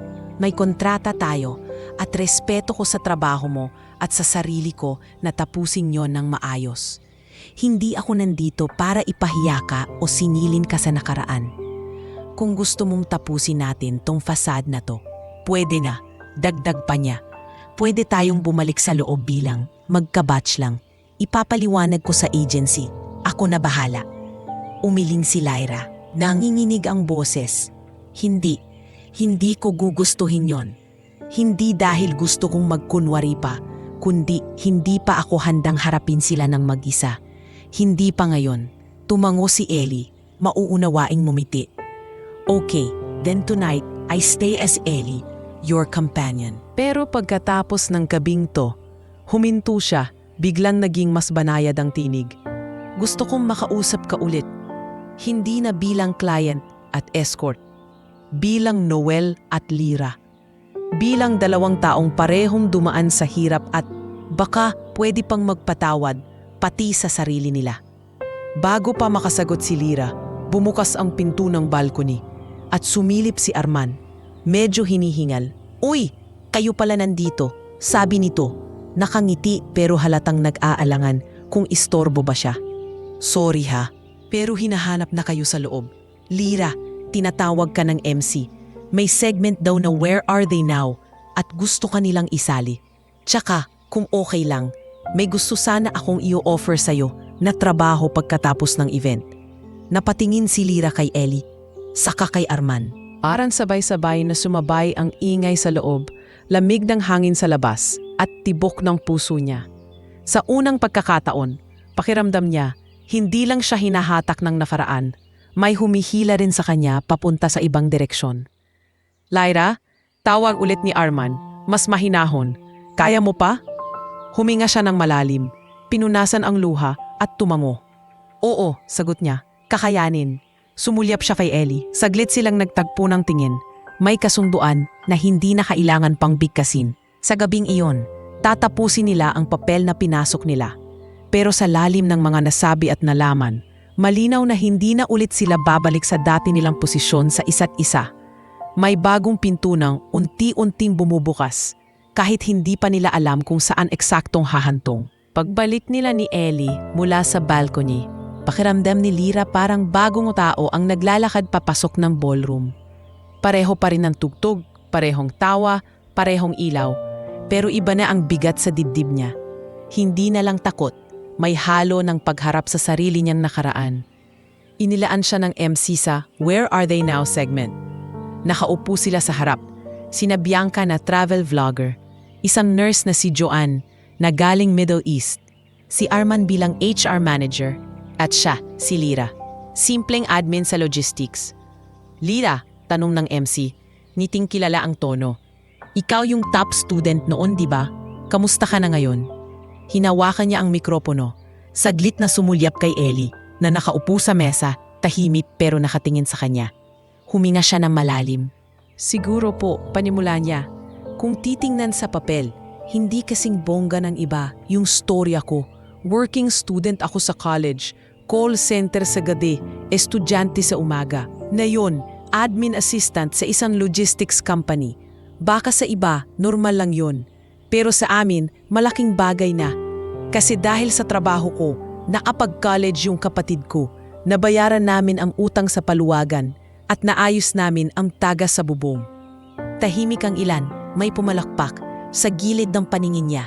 Kita niya si Bianca na nakangiting pilit, parang hindi alam kung maaawa o matutuwa.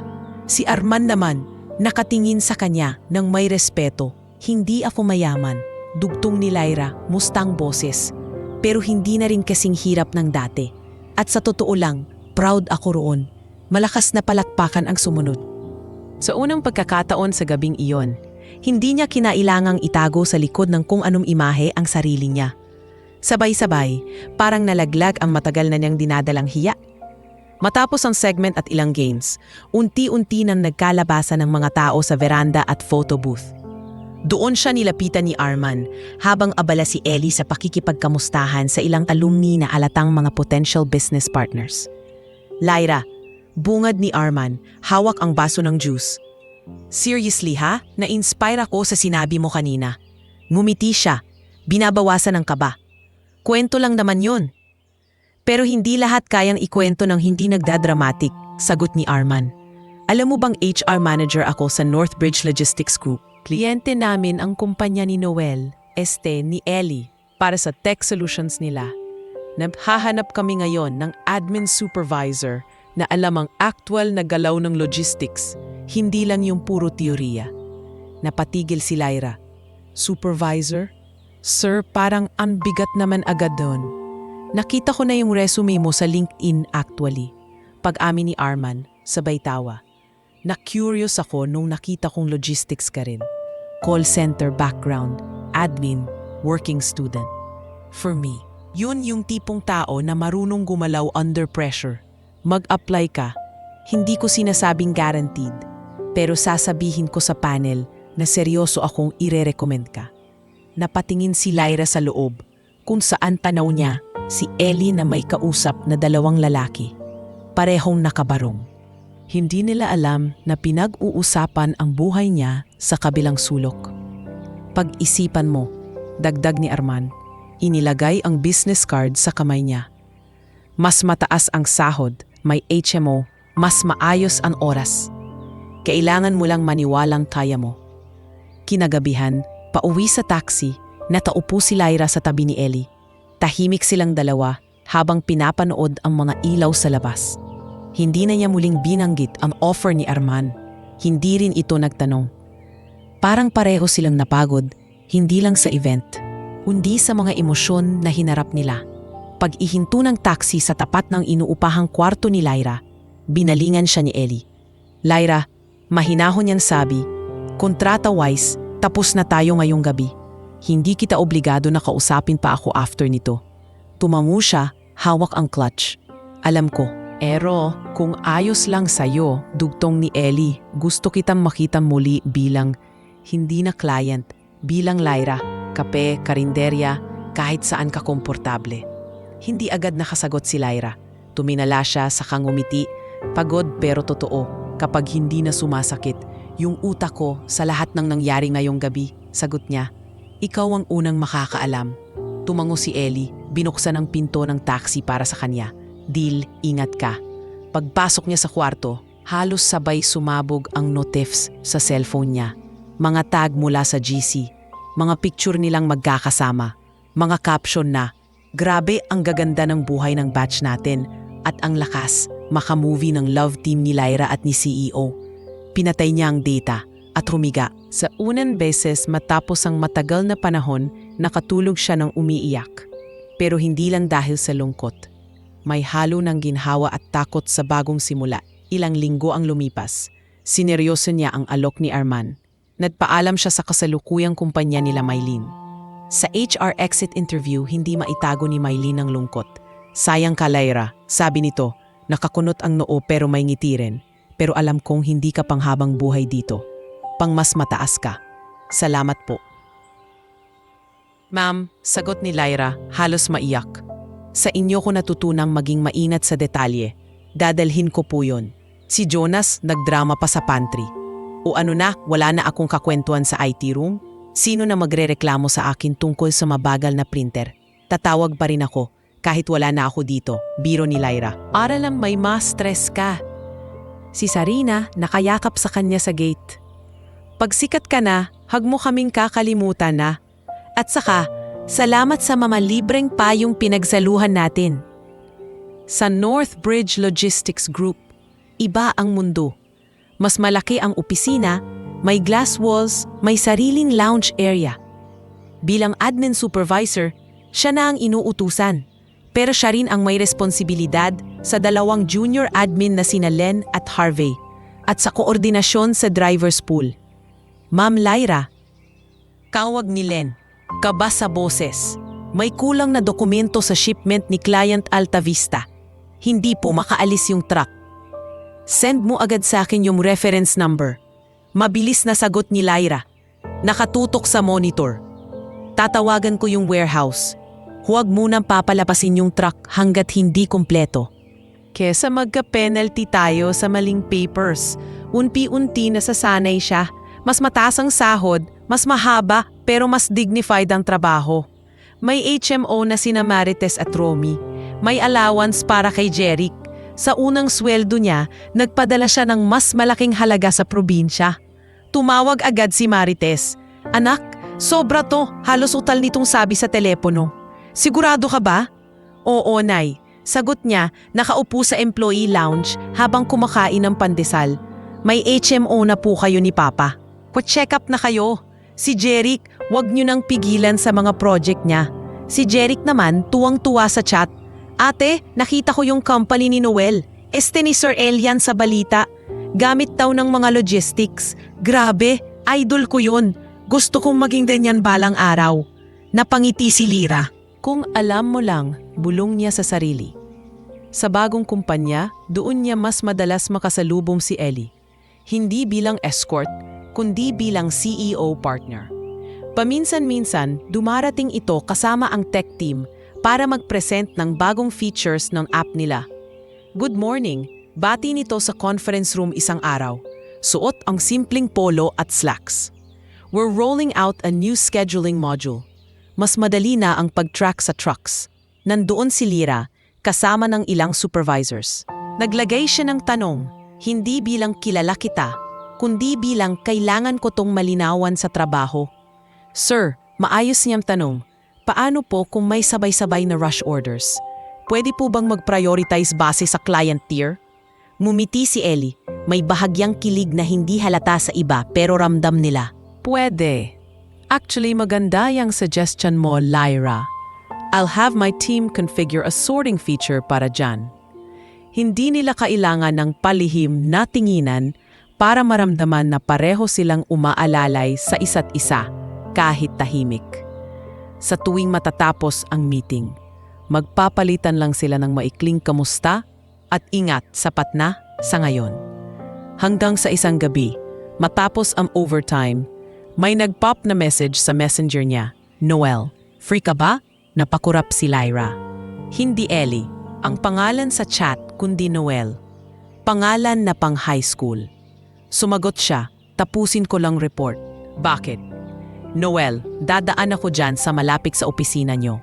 May karinderya doon na dati nating pinupuntahan. Naalala mo?" At doon niya naalala. Maliit na karinderya sa kanto malapit sa luma nilang private school. May pansit canton at tapsilog. May sira-sirang TV sa sulok. Ilang oras lang, mag-isa siyang naglakad papunta roon. Hindi na siya naka-cocktail dress. Office attire lang na simpleng blouse at slacks. Rubber shoes na paborito niya tuwing OT. Pagdating niya, nandoon na si Noel. Ellie, nakaupo sa plastic na upuan. May hawak na 2 platong tapsilog at 2 bote ng soft drinks. "Nauna na ako umorder," sabi nito, nakangiti. Baka sakaling abutin tayo ng sarado. Umupo siya sa tapat niya. Sandali silang natahimik, pinagmamasdan ng simpleng lugar. Maruming pader, lumang electric fan, amoy mantika at toyo. "Ang laki ng tinalon mo, Noel," mahinang sabi ni Lyra. Pinaglalaruan ang kutsara mula rito hanggang boardroom. Umiling si Noel, nakatingin sa kanya. "Hindi lang ako yung tumalon, Lyra, ikaw din. Hindi lang obvious kasi wala kang banner, wala kang logo. Pero yung pag-alis mo sa riles, yung pagpapakabog mo para sa pamilya mo, hindi maliit na bagay yon." Tumingin siya sa tapsilog sa harap niya, saka sa bote ng soft drinks. Napatawa siya ng mahina. "Naalala mo pa to?" "Siyempre," sagot ni Noel. "Dito tayo huling kumain bago ka mag-top sa exam at bago ako huminto sa pagpasok." Sandaling naging mabigat ang hangin, pero siya na ang bumasag. "Noel," sabi ni Lyra, diretso ang tingin. "Salamat, hindi lang dahil tinulungan mo akong hindi mapahiya sa reunion. Salamat dahil hindi mo ako pinagbayaran ngayong gabi ng kung anong utang ko sa nakaraan." Ngumiti si Noel, simple at tahimik. "Hindi kita kailanman tiningnan bilang may utang sa akin, Lyra. Kaya lang ako bumalik sa buhay mo, hindi para singilin ka. Gusto ko lang makita kung kaya ka bang mahalin ng mundo ngayon, gaya ng pagkakakilala ko sa iyo noon." Hindi na niya nasagot iyon. Sa halip, kumain sila habang nagkukwento ng tungkol sa mga magulang. Kay Jeric, sa pagod sa trabaho, sa mga pangarap na hindi pa rin natutupad. At sa gitna ng amoy mantika at ingay ng TV sa sulok, hindi na niya kailangan ng kontrata, ng peke, o ng kahit anong pagpapanggap. Magkatapat lang silang 2 taong parehong dumaan sa pagiging walang direksyon. Pero ngayon ay unti-unti nang natutong maglakad. Hindi na patalikod sa nakaraan, kundi papunta sa mas maayos na bukas. Kahit hindi pa nila sigurado kung magkasabay ba sila sa dulo o hindi. Hindi natapos sa tapsilog sa karinderya ang kwento ni na Lyra at Noel. Parang doon pa lang nagsimulang mabuo ang bago nilang ritmo. Hindi biglaan, hindi parang teleseryeng bukas nobena na, kundi dahan-dahan, paunti-unting hakbang na sinasabayan ng trabaho, pamilya at realidad. Sumunod na mga linggo, naging parte na ng biyahe ni Lyra ang paminsang pag-chat ni Noel. "Free ka ba mamayang gabi after shift? May gusto lang akong i-discuss tungkol sa scheduling at tungkol sa simay sa kanto." Minsan coffee shop ang tagpuan. Minsan karinderya pa rin. Minsan simpleng paglalakad lang mula opisina hanggang sakayan. "Hindi ka ba napapagod?" tanong ni Lyra minsan habang sabay silang naglalakad. Dala niya ang malaki niyang bag. Si Noel nakasling bag lang at simpleng polo. "Buong araw ka na sa meeting tapos makikipagkita ka pa sa simpleng admin supervisor." "Mali ka sa 2 bagay," sagot ni Noel, nakangiping nakatingin sa sidewalk. "Una, hindi simpleng. Admin supervisor ang posisyon mo. Ikaw ang dahilan kung bakit hindi nag-aaway-away ang drivers at warehouse sa schedule. Pangalawa, hindi ako napapagod makita ang taong tumulong sa akin maalala kung sino ako dati." Napailing si Lyra, pero hindi maitago ang ngiting lumalabas sa gilid ng labi niya. Hindi man nila inaamin, Unti-unti nang nag-iiba ang tingin ng mga tao sa paligid. Sa opisina, napapansin ni Len kung paanong nagsosoft ang mukha ni Noel tuwing si Lyra ang nagre-report. "Ma'am," bulong ni Len isang hapon habang inaayos ang files. "Crush ka yata ni Sir Elon." "Sir Noel, Len," pagsaway ni Lyra, pinipigil ang tawa. "At wala siyang crush, busy yun sa millions niya." Bakit siya mismo ang nagde-demo sa atin?" Sabat ni Harvey, nakikinig pala. "Sa iba, puro tech team lang pinapadala niya. Sa atin, siya. Dahil importante ang account natin," depensa ni Lyra. Pero ramdam niyang namumula ang tenga niya. Hindi lang sa opisina umiikot ang buhay niya ngayon. Sa probinsya, ramdam din ang pagbabago. Dahil sa mas mataas na sahod at HMO, nakapagpa-check up na si Romy, unti-unting gumagaan ang pakiramdam nito. Si Jeric naman, mas ganado sa pag-aaral dahil hindi na niya kailangang mag-working student sa palengke. Isang Sabado, nagdesisyon si Lyra na umuwi. Nag-text siya kay Noel. "Hindi ako makakasama sa weekend. Uuwi ako kina mama. May dala akong konting surprise." "Enjoy," mabilis na sagot ni Noel. "Huwag mong kalimutang magpahinga. At sabihan mo si Tito Romy. Gusto ko siyang makilala. One day." Napaisip si Lyra sa huling linya, pero hindi na nag-reply pa. Hindi pa siya handa sa ideya na dadating balang araw sa baryo nila ang binatang minsan niyang binasted, na yun ay milyonaryo na at CEO pa. Pagdating niya sa probinsya, sinalubong siya ni Marites sa gate na gawa sa yero at kawayan.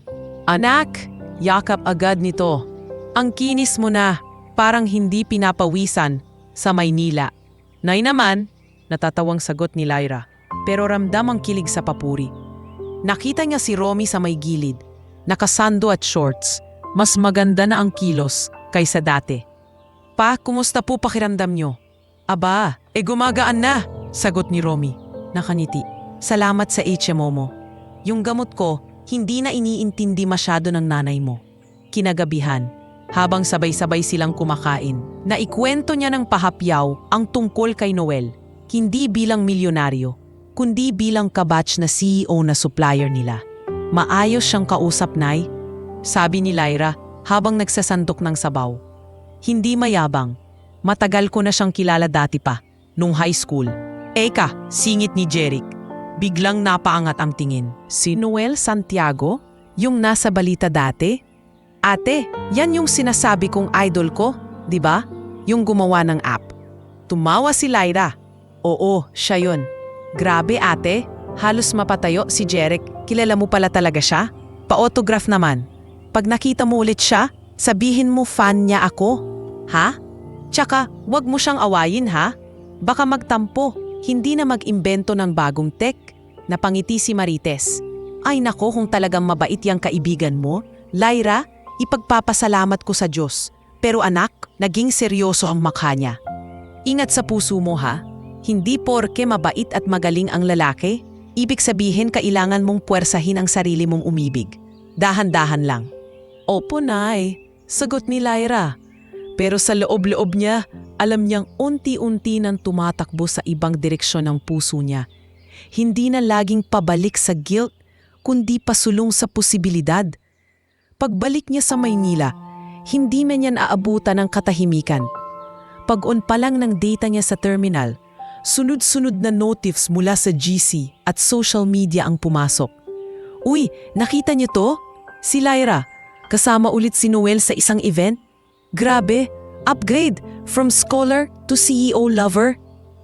May isang post si Bianca sa Instagram. Group photo sa isang charity gala kung saan sponsor ang kumpanya ni Noel at logistics partner ang Northbridge. Nandoon si Lyra sa gilid ng frame. Kausap ang isang supplier. Sa caption ni Bianca, "Some people really know how to position themselves well in life. From scholar to CEO's favorite. #GlowUp. #life goals." Naghalo ang reaction sa comments. May natutuwa. May nagsasabing sana all.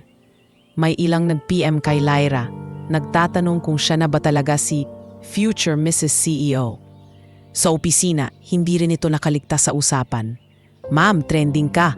Biro ni Harvey habang pinapakita ang phone niya. "Sikat ka na. Hindi lang sa tracking system natin. Paki-delete yan sa harap ko, Harvey, sagot ni Lyra. Nangingiting naiirita. Bago kita gawing driver at papuntahin sa pinakadulong probinsya. Pero kahit nagbibiro siya, ramdam niya ang bigat. Kinagabihan, habang nag-ayos siya ng report sa maliit niyang mesa sa kwarto, nag-message si Jessa. Hoy, simula nito, nakita ko yung post ni Bianca. Ang unfair niya. Ginagawa ka niyang mukhang gold digger. Napapikit si Lyra, humigpit ang hawak sa cellphone. Sanay na ako sa kanya, Jess. Noon pa. Hindi na to high school, Lyra. Balik ni Jessa. Iba na to. May social media na. May reputasyon ka na sa trabaho. Dapat hindi ka nagpapadala. Kasunod noon pumasok ka ni sa pang message mula kay Noel. Sorry, sabi ng chat. Hindi ko alam na ipopost ni Bianca yon. Hindi kita dapat nadadamay sa ganito. Matagal bago sumagot si Lyra. Tinititigan lang niya ang screen. Ramdam ang halo ng hiya, galit at takot. Hindi mo kasalanan, sagot niya sa huli. Pero hindi ako sanay sa ganito. Hindi ako sanay na pakiramdam ko. Pinapanood ng buong mundo yung bawat galaw ko.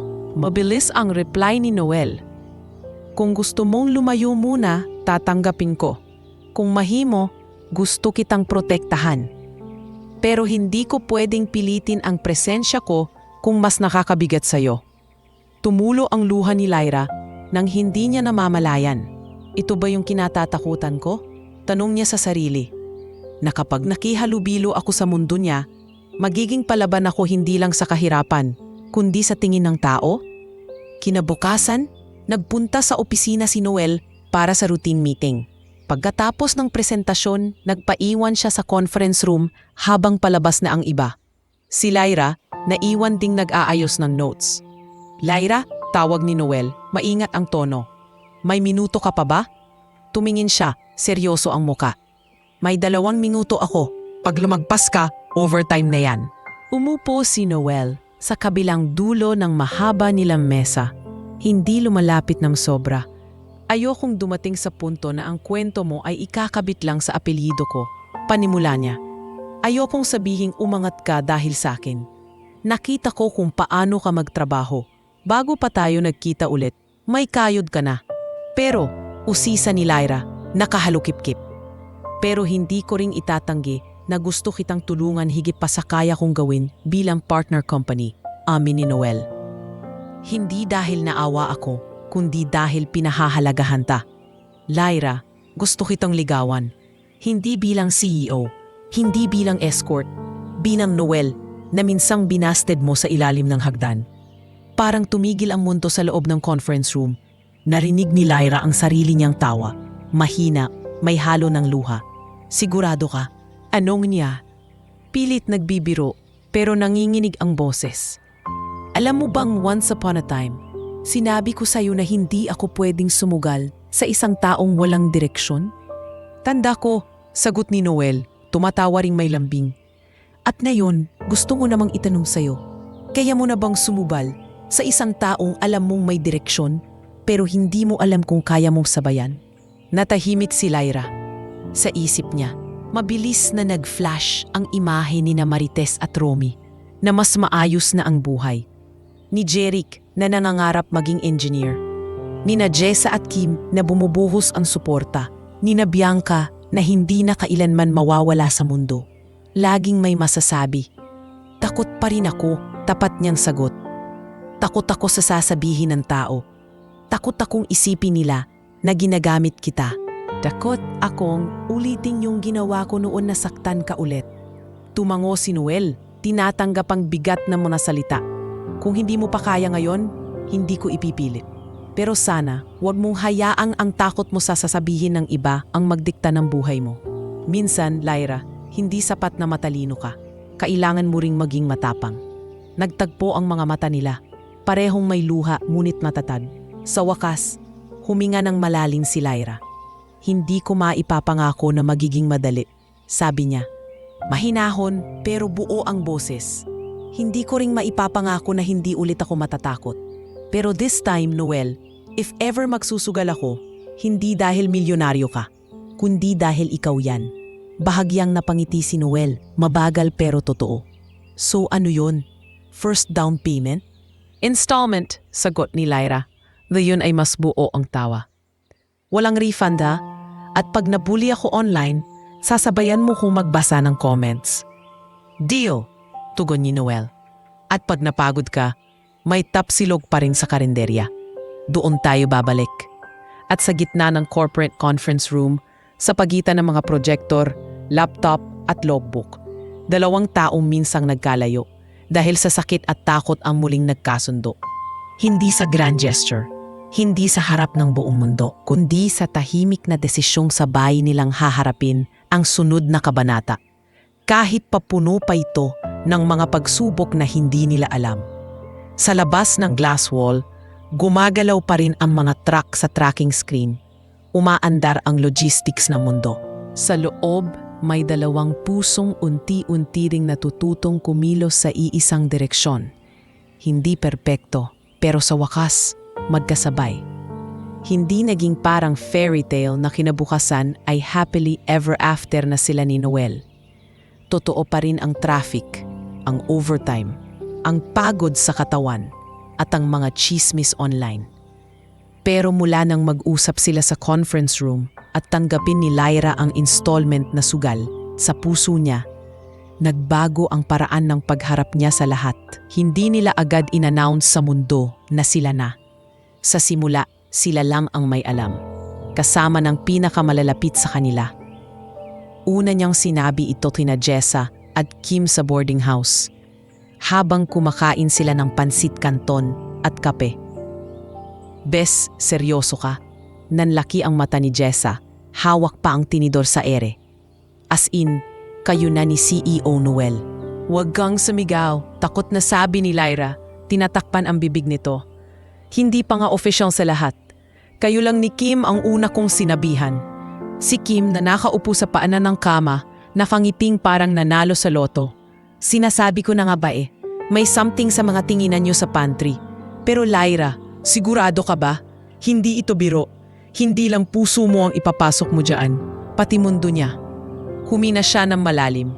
Oo, natatakot pa rin ako, pero mas natatakot na akong patuloy na tumakbo palayo sa bagay na alam kong totoo. Hindi na ako yung high school girl na laging tumatakbo. Kung ganon, sabi ni Jessa sabay yakap sa kanya, full support kami. At kung may mag-post anang kung ano-anong kababuyan tungkol sa'yo, kami ang unang lalaban sa comments. Sa trabaho, hindi rin agad naging madali. May ilan sa Northbridge ang pasimpleng nambubulong sa hallway tuwing makikita silang magkasabay lumabas ni Noel pagkatapos ng meeting. Uy, si Ma'am Lyra at si Sir Noel oh. Siguro yan yung dahilan kaya siya na-promote. Ang swerte niya no? Hindi lahat malicious. May halong biro din minsan. Pero ramdam ni Lyra ang nakakatusok na tingin ng ilan. Isang beses, halos sumuko na siya nang marinig niya ang dalawang empleyado sa CR na nag-uusap. Hindi nila alam na nandoon siya sa loob ng cubicle. Alam mo yun? Parang Cinderella pero modern version. Sana all Cinderella, di ba? Pero tingin mo, kung hindi si CEO ang boyfriend, mapapansin ba siya ng upper management? Nangaligkig ang sikmura ni Maliit na kwarto lang ang CR pero pakiramdam niya milalamunan siya ng hiya sa sulok. Paglabas niya, nagulat ang dalawa, agad nagpalusot. Ma'am, sorry po, hindi po namin pinag-uusapan. Itinaas lang ni Lyra ang palad, pinutol iyon. Okay lang, mahinahon niyan sabi. Pero sana, sa susunod, panindigan niyo yung sinasabi ninyo. Kahit nakaharap na kayo sa taong pinag-uusapan ninyo. Mas magalang yon. Hindi na siya tumingin pa sa reaksyon ng dalawa. Lumabas siya ng CR na nanginginig ang kamay, pero matatag ang likod. Nang gabing iyon, sinabi niya kay Noel ang nangyari. Kung gusto mo, pwedeng mag-issue ng memo ang HR. Seryosong sabi ni Noel. Ayokong ginagawang chismis ang dignidad mo. Umiling si Lyra. Hindi na. Hindi mawawala ang chismis kahit mag-memo ka. Ayokong isipin nilang ginagamit kita para patahimikin ang mga tao. Kaya akong harapin yon. Gusto ko lang, alam mo. Alam ko, sagot ni Noel. Hinawakan ang kamay niya sa ibabaw ng mesa sa maliit na kafe. At pinagmamalaki kita, kahit hindi ko sigaw sa buong mundo.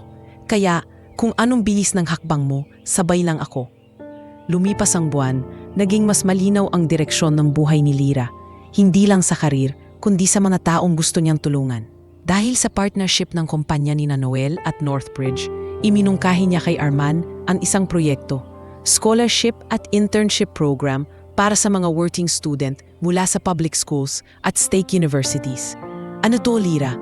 Tanong ni Arman sa isang meeting. Hawak ang proposal niyang maingat na in-type at print.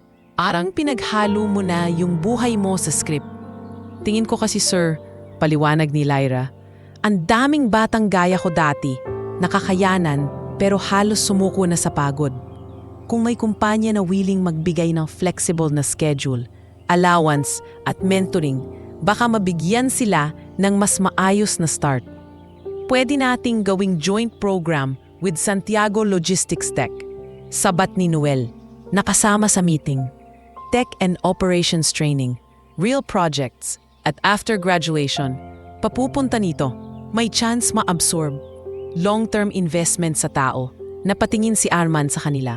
Ngumiti. Gusto ko yan. Hindi lang dahil maganda sa PR, kundi dahil alam kong seryoso kayo. Sige, Lyra, ikaw ang lead nito. Pipirma ako dyan.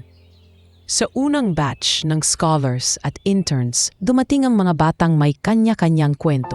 May working student na food panda rider. May naglalako ng fishbowl sa gabi. May batang galing sa shelter. Sa orientasyon, nakatayo si Lyra sa harap nila. Medyo nanginginig pero puno ng determinasyon. Hindi ako galing sa mayamang pamilya. Simula niya. Alam ko ang pakiramdam na sabay mong iniisip kung may pamasahe ka pa bukas at kung makakapag-aral ka pa next sem. Wala akong hawak na magic na magpapadali ng buhay nyo. Pero may kaya kaming ibigay. Oportunidad, training, at mga taong handang magturo. Sa likod ng room, tahimik na nakikinig si Noel. Nakapamulsa, nakangiti. Kita niya kay Lyra ang bersyon nitong hindi na tumatakbo palayo sa stage, kundi handang tumayo bilang gabay ng iba. Habang unti-unting umaangat ang programa, mas gumanda pa ang sitwasyon sa pamilya ni Lyra. Nakapagtayo sina Marites at Romy ng maliit na sari-sari store sa tapat ng bahay, gamit ang ipon at konting tulong mula kay Lyra. Si Jeric, sa wakas, nakapagtapos ng engineering. Sa mismong graduation nito, kasama nila si Noel. Sir, ikaw po ba yung Noel na iniidolo ko sa TV noong bata pa ako? Tanong ni Jeric. Nanginginig pa ang kamay habang nakikipagkamay. Ako na rin yon, natatawang sagot ni Noel. Pero mas idol na kita ngayon. Engineer ka na eh. Nako, pag nagkakumpanya ako, sir, kukunin ko pong supplier yung tech ninyo. Biro ni Jeric. Asahan ko yan, balik ni Noel. Pero bago yon, pa-ice cream mo muna kami ni ate mo. Dumating din ang araw na kahit hindi nila planong i-announce ng enggrande ang relasyon, na puwersa silang umamin sa publiko. Isang business magazine ang naglabas ng feature tungkol kay Noel. May picture nitong nakaakbay kay Lyra sa isang charity event. Headlines, From Campus Underdog to Tech CEO and the Woman Who Stayed Grounded Beside Him. Nag-viral ang artikulo sa social media. May mga nagsabing sana all, may mga humanga, may iilang nagsabing puro pabida. Si Bianca, muling nag-post, hindi na kasing asin ng dati, pero halata pa rin ang halo ng inggit. Happy for everyone who's found their path. Sulat nito sa caption may kasamang lumang grad pic ng batch nila. Some of us flew different routes. Some of us chose different battles. Life goes on. Nag-PM ito kay Lyra sa unang pagkakataon na walang bahid ng pangaasar. Lyra, kung saan ka man ngayon, congrats. Na-realize ko, matagal kong ginawang sukatan ang material na bagay at itsura. Hindi ko nakita noon kung gaano ka talaga katatag. Sorry ha, alam kong lahat ng biro namin noon, hindi laging biro sa'yo. Matagal bago sumagot si Lyra. Tinititigan lang niya ang mensahe, hinahayaang mag-sink in ang bigat ng mga taon. Salamat sa message. Sagot niya sa huli. Masaya akong nahanap mo rin yung landas mo. Tapos na yung high school. Sana tapos na rin yung version natin ng isa't isa sa panahong yon. Walang dramatic confrontation. Wala rin yakap sa ulan. Pero sapat na iyon para sa kanya. Tahimik na kapatawaran, hindi para sa iba, kundi para sa sarili. Isang gabi, ilang taon mula nang mangyari ang reunion, nakaupo sina Lyra at Noel sa bubong ng maliit na bahay na napagawa nila sa Maynila. Hindi mansyon, pero maaliwalas. May balkonahe at sariling kwarto ang mga magulang ni Lyra kapag bumibisita. Nasa probinsya pa rin ang sari-sari store ni na Marites, pero madalas na silang nagbabiyahe. Naaalala mo yung araw na nireject mo ako? Tanong ni Noel, nakatingin sa langit. Hoy, sabay kurot ni Lyra sa tagiliran niya. Gabi na, pinapaalala mo pa yung kahihiyan ko. Kahihiyan mo? Balik ni Noel, humahagikik. Feeling ko, kahihiyan ko yon. Pero kung hindi mo ako tinanggihan noon, baka hindi ako napilit magising. Baka hindi ako naging ganito. At baka hindi tayo aabot dito. Napatingin si Lyra sa kanya, tahimik. Sa loob-loob niya, maraming what if na dumaan pero wala nang saysay pang balik-balikan. Ang mahalaga, sabi niya, sumandal sa balikat niya, hindi na ako yung babaeng nagtatago sa likod ng scholar label. Hindi na rin ikaw yung lalaking tingin nila, walang direksyon. Ngayon, kahit sabihan nila akong babaeng nagrenta ng peking boyfriend, kaya ako nang ngumiti at sabihing, oo, nagrenta ako, sabat ni Noel, natawa, pero hindi nila alam, matagal na pala kaming magkakilala at hindi ako kayang bayaran ng kahit magkano para mahalin ka. Ang corny mo, natatawang sagot ni Lyra, pero bahagyang namumuo ang luha sa mata. Pero salamat, hindi dahil milyonaryo ka, kundi dahil hinayaan mong piliin ko kung anong klase ng kwento ang gusto kong mabuhay. Sa malayo, may dumaraang tren, may umaandar na truck, mga tunog ng mundong patuloy umiikot.